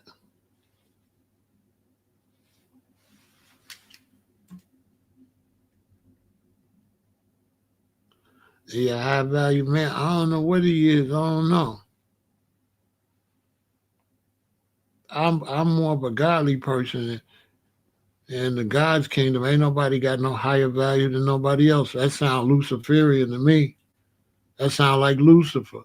So certain people got more value than other people. Sound demonic to me. So that means you look down on people. You're lower. You're beneath. So no, that's Satanism. We see how that worked out for them, don't we? I don't want no high. I don't want to be no high value man. That mean the other brother's low value. I'm confused. So the other men is low value. See, that don't sound right to me. I'm just a man, just like any other man. I don't want to be the better man. You know, some of these riches and stuff you chasing, you just trying to be better than other people. And that's foul. You know, if you're buying the watches and the jewelry and the homes trying to be better than other people, that's foul. That's why we got homeless people and stuff out here now. And that's why these hurricanes and tornadoes, they ain't gonna have no mercy on your high valued ass. They're gonna come tear all your high value shit up. Cause you ain't living right. I thought the earth was the Lord's and the fullness thereof. I don't want to be better than nobody. I don't want to be no high value. That means other people low value. That sounds satanic. That's what we doing. So what, you the slave to sell for more? What, you a $200,000 slave and the other one's a $2,000 slave on the auction block? I mean, what we doing?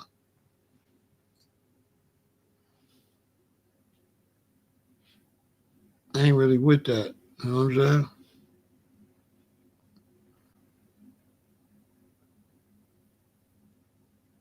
I don't know. I don't wish nothing bad on them. I just certain things I don't go with, and I just leave it at that. I just never paid dude no attention.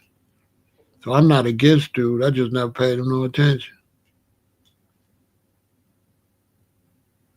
You know what I'm saying?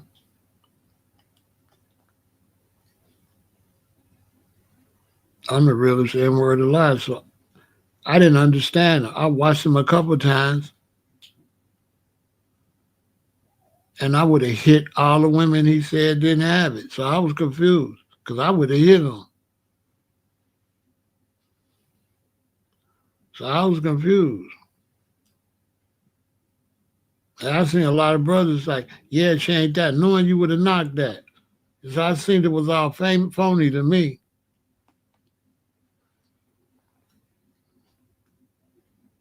Because all them women he said wasn't popping, we would have hit them. I mean, real dudes. Yeah, we would have knocked her back in. We would have married her if she was decent. So I was confused. I was watching dudes agreeing with him, saying the woman wasn't all that, and the woman looked better than their mama. You know what I'm saying? Let's see a picture of your mama. You know what I'm saying? Like your mama. You know what I mean? How your mama rate. You know what I'm saying? Some of that stuff foul. Imagine your mama went on there, she overweight, eat a lot of burgers and steaks and sausages, and she would have went on there, and your mama overweight, and he would have said your mama not it. That would have been funny to y'all. I got three daughters. What if my daughter went on there and he made my daughter cry on there? You know, it would have been a price to pay for that when it was one of my daughters. Anytime you see people judging how people look, with all them ugly people in our family, we bogus as hell. You know what I'm saying? You sitting up there talking about this woman, then I see your sister, your auntie, your mama. I'm like, dude, you bogus. Look at your mama, look at your auntie, look at your sister. That lady look better than your sister. See that down? I'm not with that.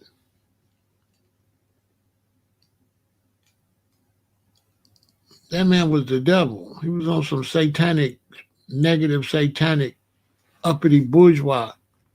You know what I'm saying? That's what he was on. Because when you fall in love with a woman, that's your queen. She beautiful to you. You know what I'm saying?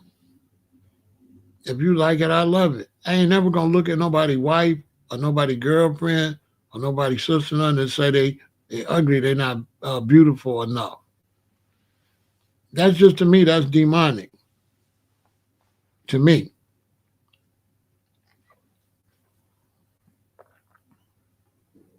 It's like rating people. And that, and make women live there with low, make them feel lower themselves. You know what I'm saying? How you stand there and make somebody? That's why I like the balloon popping. How degrading can you get? People come out, you pop a balloon.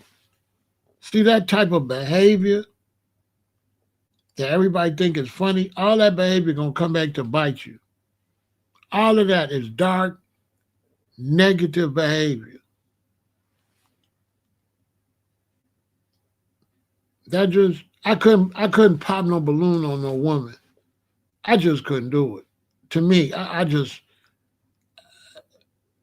couldn't do nothing like that. To me, that's too degrading. I couldn't do it. I couldn't have no woman walk out. She thinks she looking good. I pop a balloon. No, you don't got it. I mean, we living in a really messed up world. I'm telling you, the pop the balloon stuff. Black people is really degrade themselves.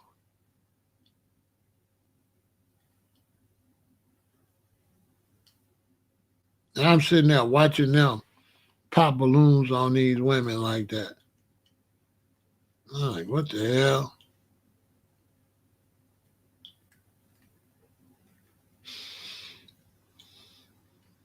Mm-mm-mm-mm-mm. Sad. I couldn't do it. It's too degrading. I never was a person that degraded people. I was only a person that talked about people that liked to talk about people. I only signified on signifiers. I only talked about people that talk about me back. I never talked about innocent people or told jokes about innocent people. To me, that's cruel. They wouldn't want me on the show because I would never pop nobody. I just wouldn't do it. It's just classless. Like, how do you live like making people feel bad? Like, what kind of what kind of sick what kind of sick mind you got? You know, the sister come out, she a little overweight. I pop the balloon. I wouldn't do that. They'd be like, "Why you didn't pop the balloon?" I say, "She cute. I'm not finna." You know what I'm saying? That just ain't my nature. That's just not my nature. I'm gonna tell every woman she cute. She look good. That's just not my nature to just tell. Oh no, you ain't it. And I don't know. That's some new cruelty.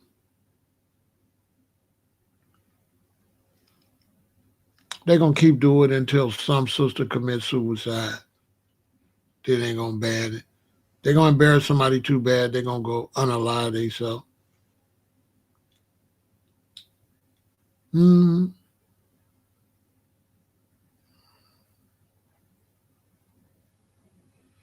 yeah, I never get through them. I don't like them. It's degrading.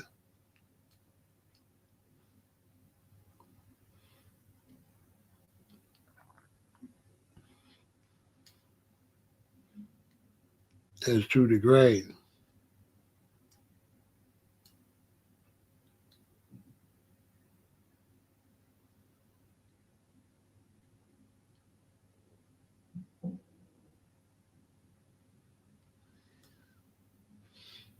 to me. We gotta do better as a people. I tell you that.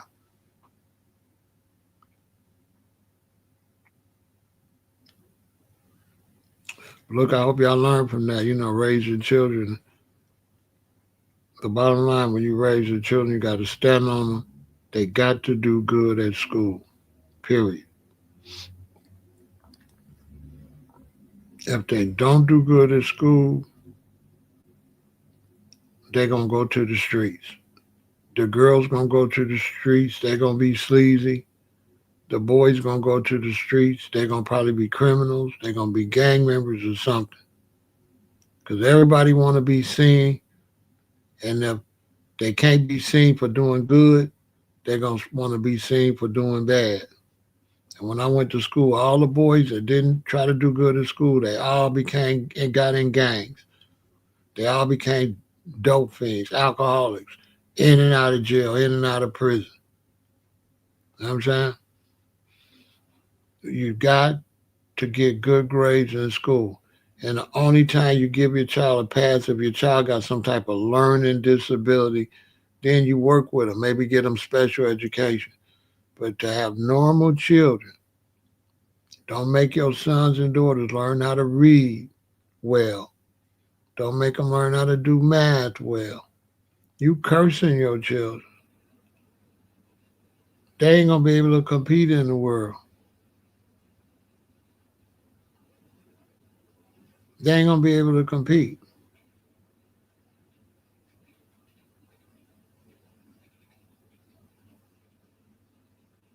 Period. And if you don't raise them with some manners and discipline, they still ain't going to go nowhere because ain't nobody going to like them. They ain't going to be able to make no partnerships or nothing because you're teaching them to be all stuck up and weird. And the whole world revolves around them. They got no compassion. They got no humanity. And don't make no excuses for the father not being there. Ladies, all that daddy, the daddy, the daddy, the daddy. Don't do that, lady.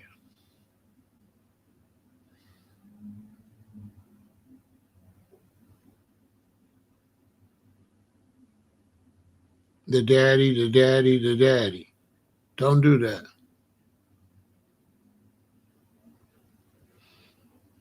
Because your son gonna be 5. You're gonna be like the daddy. 6. The daddy not here. 7. The daddy. 8, 9, 10. The daddy not here. 11, 12. The daddy not here. Or 16, 17. The daddy not here. In jail. The daddy not here. In prison. The daddy not here. You gonna use that daddy not here excuse, send your son right to prison.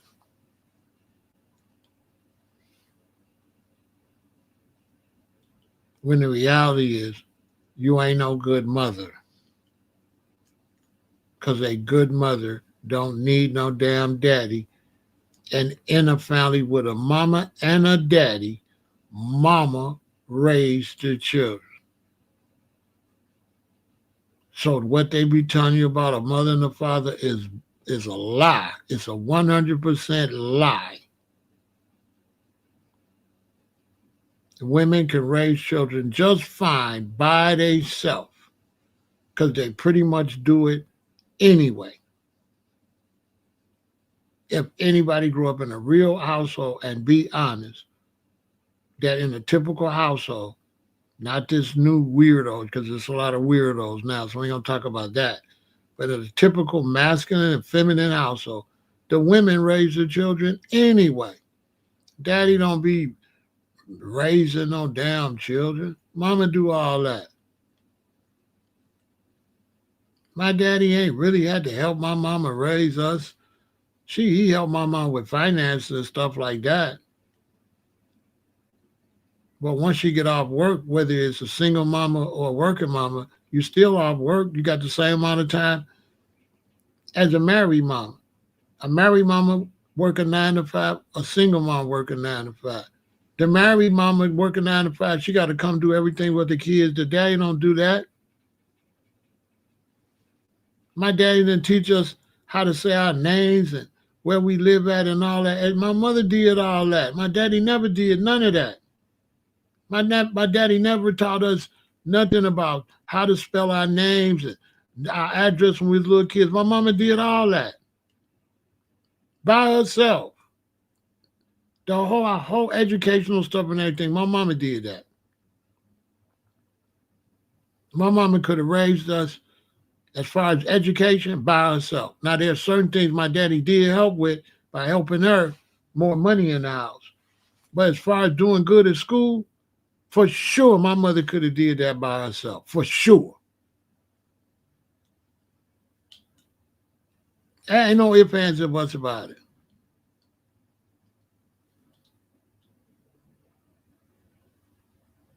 That with the mother I had, me and my sister still would have had to do good in school. That is a fact.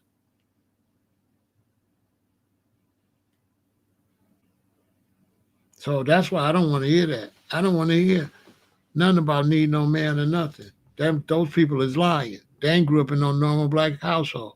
In a normal black household, the mama raised the kids. And the daddy helped the mama and helped with the house and stuff like that. But as far as like doing your homework, mommy do that. Daddy don't do that.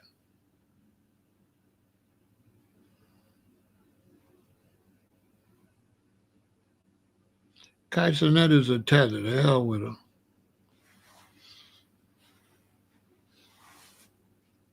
You can't disrespect foundational black Americans that get no respect.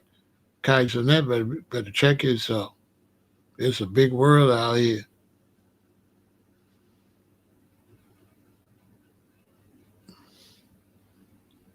Yeah, the hell with Kaisenet. I don't watch that clown. Yeah, I don't watch that clown. You know what I'm saying? He bit off a little more than he could chew.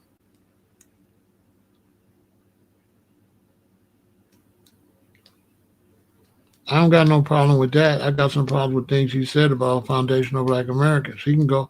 I ain't got no problem with no brother going to Africa doing whatever. Just watch what you say about black Americans. That's all.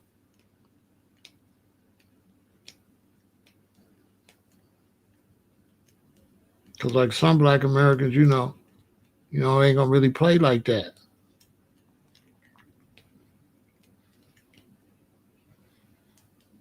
I don't care nothing about dude. The hell with him. I ain't against him. I just don't care about him. I don't pay him no attention. And I don't see what that got nothing to do with. He said he learned how to read at 24. Whatever. I don't care nothing about him.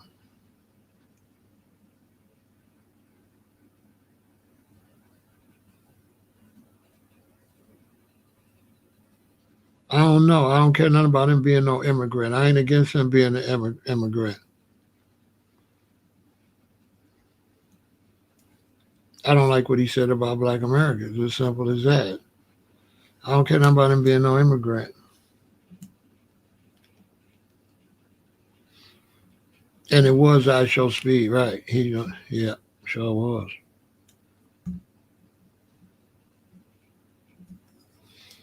People get them mixed up because they look alike.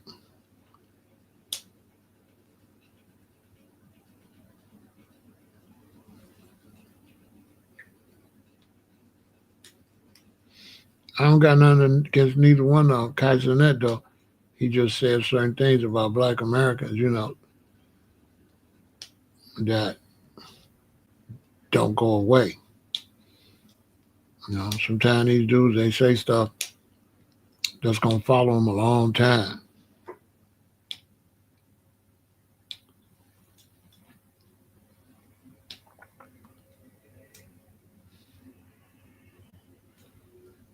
I Show Speed is kind of cool, but he be doing a lot of like LGBTQ type stuff, though.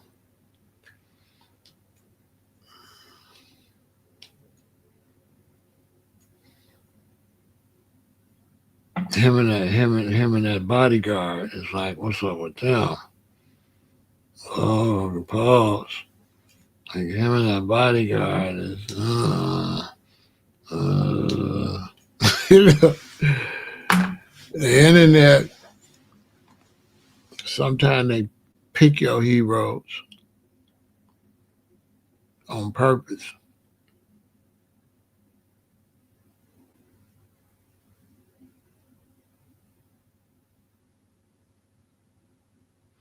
I don't know. I don't like neither one of them.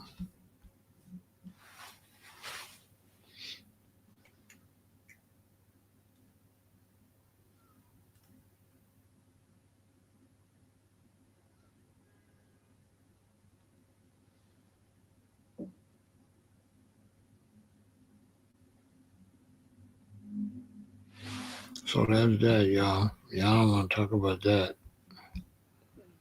I don't know nothing about them dudes. So that's what it is, y'all.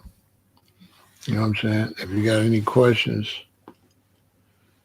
you can put them in the comments. I will check the comments of this one and see if I can answer your questions. If it's a question about parenting, if it's a serious question about parenting, I will answer it for you. But as a parent, do the best you can. Don't give up. Don't ever get to a point where you start thinking you can't do it. That's damaging to your child. Do the best, especially you single mothers. Like, do the best you can. And no matter what's going on, if you want to make the situation be really good with your child, the key is school. Always remember that, ladies, parents, school. School and their chores, right? Make them keep their room clean, keep the garbage out the house, and do good in school. If you stand on that and force that and hold that for ransom for the things they want, your son want a gaming system, tell him his grades ain't high enough. No, get your grades up. You will be satisfied. That's going to be the key. Because school and education is going to give your sons and daughters everything they need to avoid all the other pitfalls. It's going to help them tremendously. Now, you still got to watch them close and also search your children's room. When your children get in the sixth grade, every now and then, search their room and make sure you leave everything the same. They can't know you searched it. Search their rooms. Because you might be able to save them from addiction or something early. Because they start early and they start dabbling with things as soon as they get out to sixth grade. If you don't really see too much in the seventh and eighth grade, make sure you check freshman year, sophomore year, junior year. Search their belongings because you don't know your child. Your child will have two lives. I'm telling you. Your child will learn how to be two different people. They'll learn how to be the child you like and be somebody else. That's what I was saying about my grandson. Search your child's room starting in sixth grade.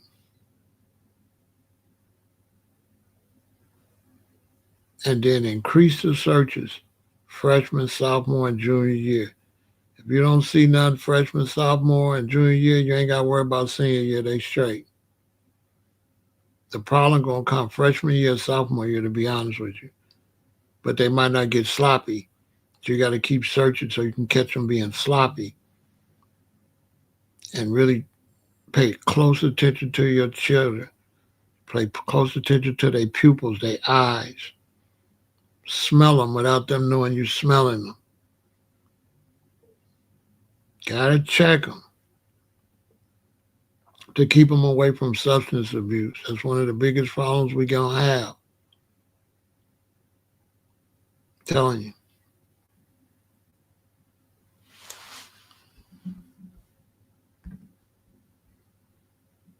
All right, keep it real. Stay focused.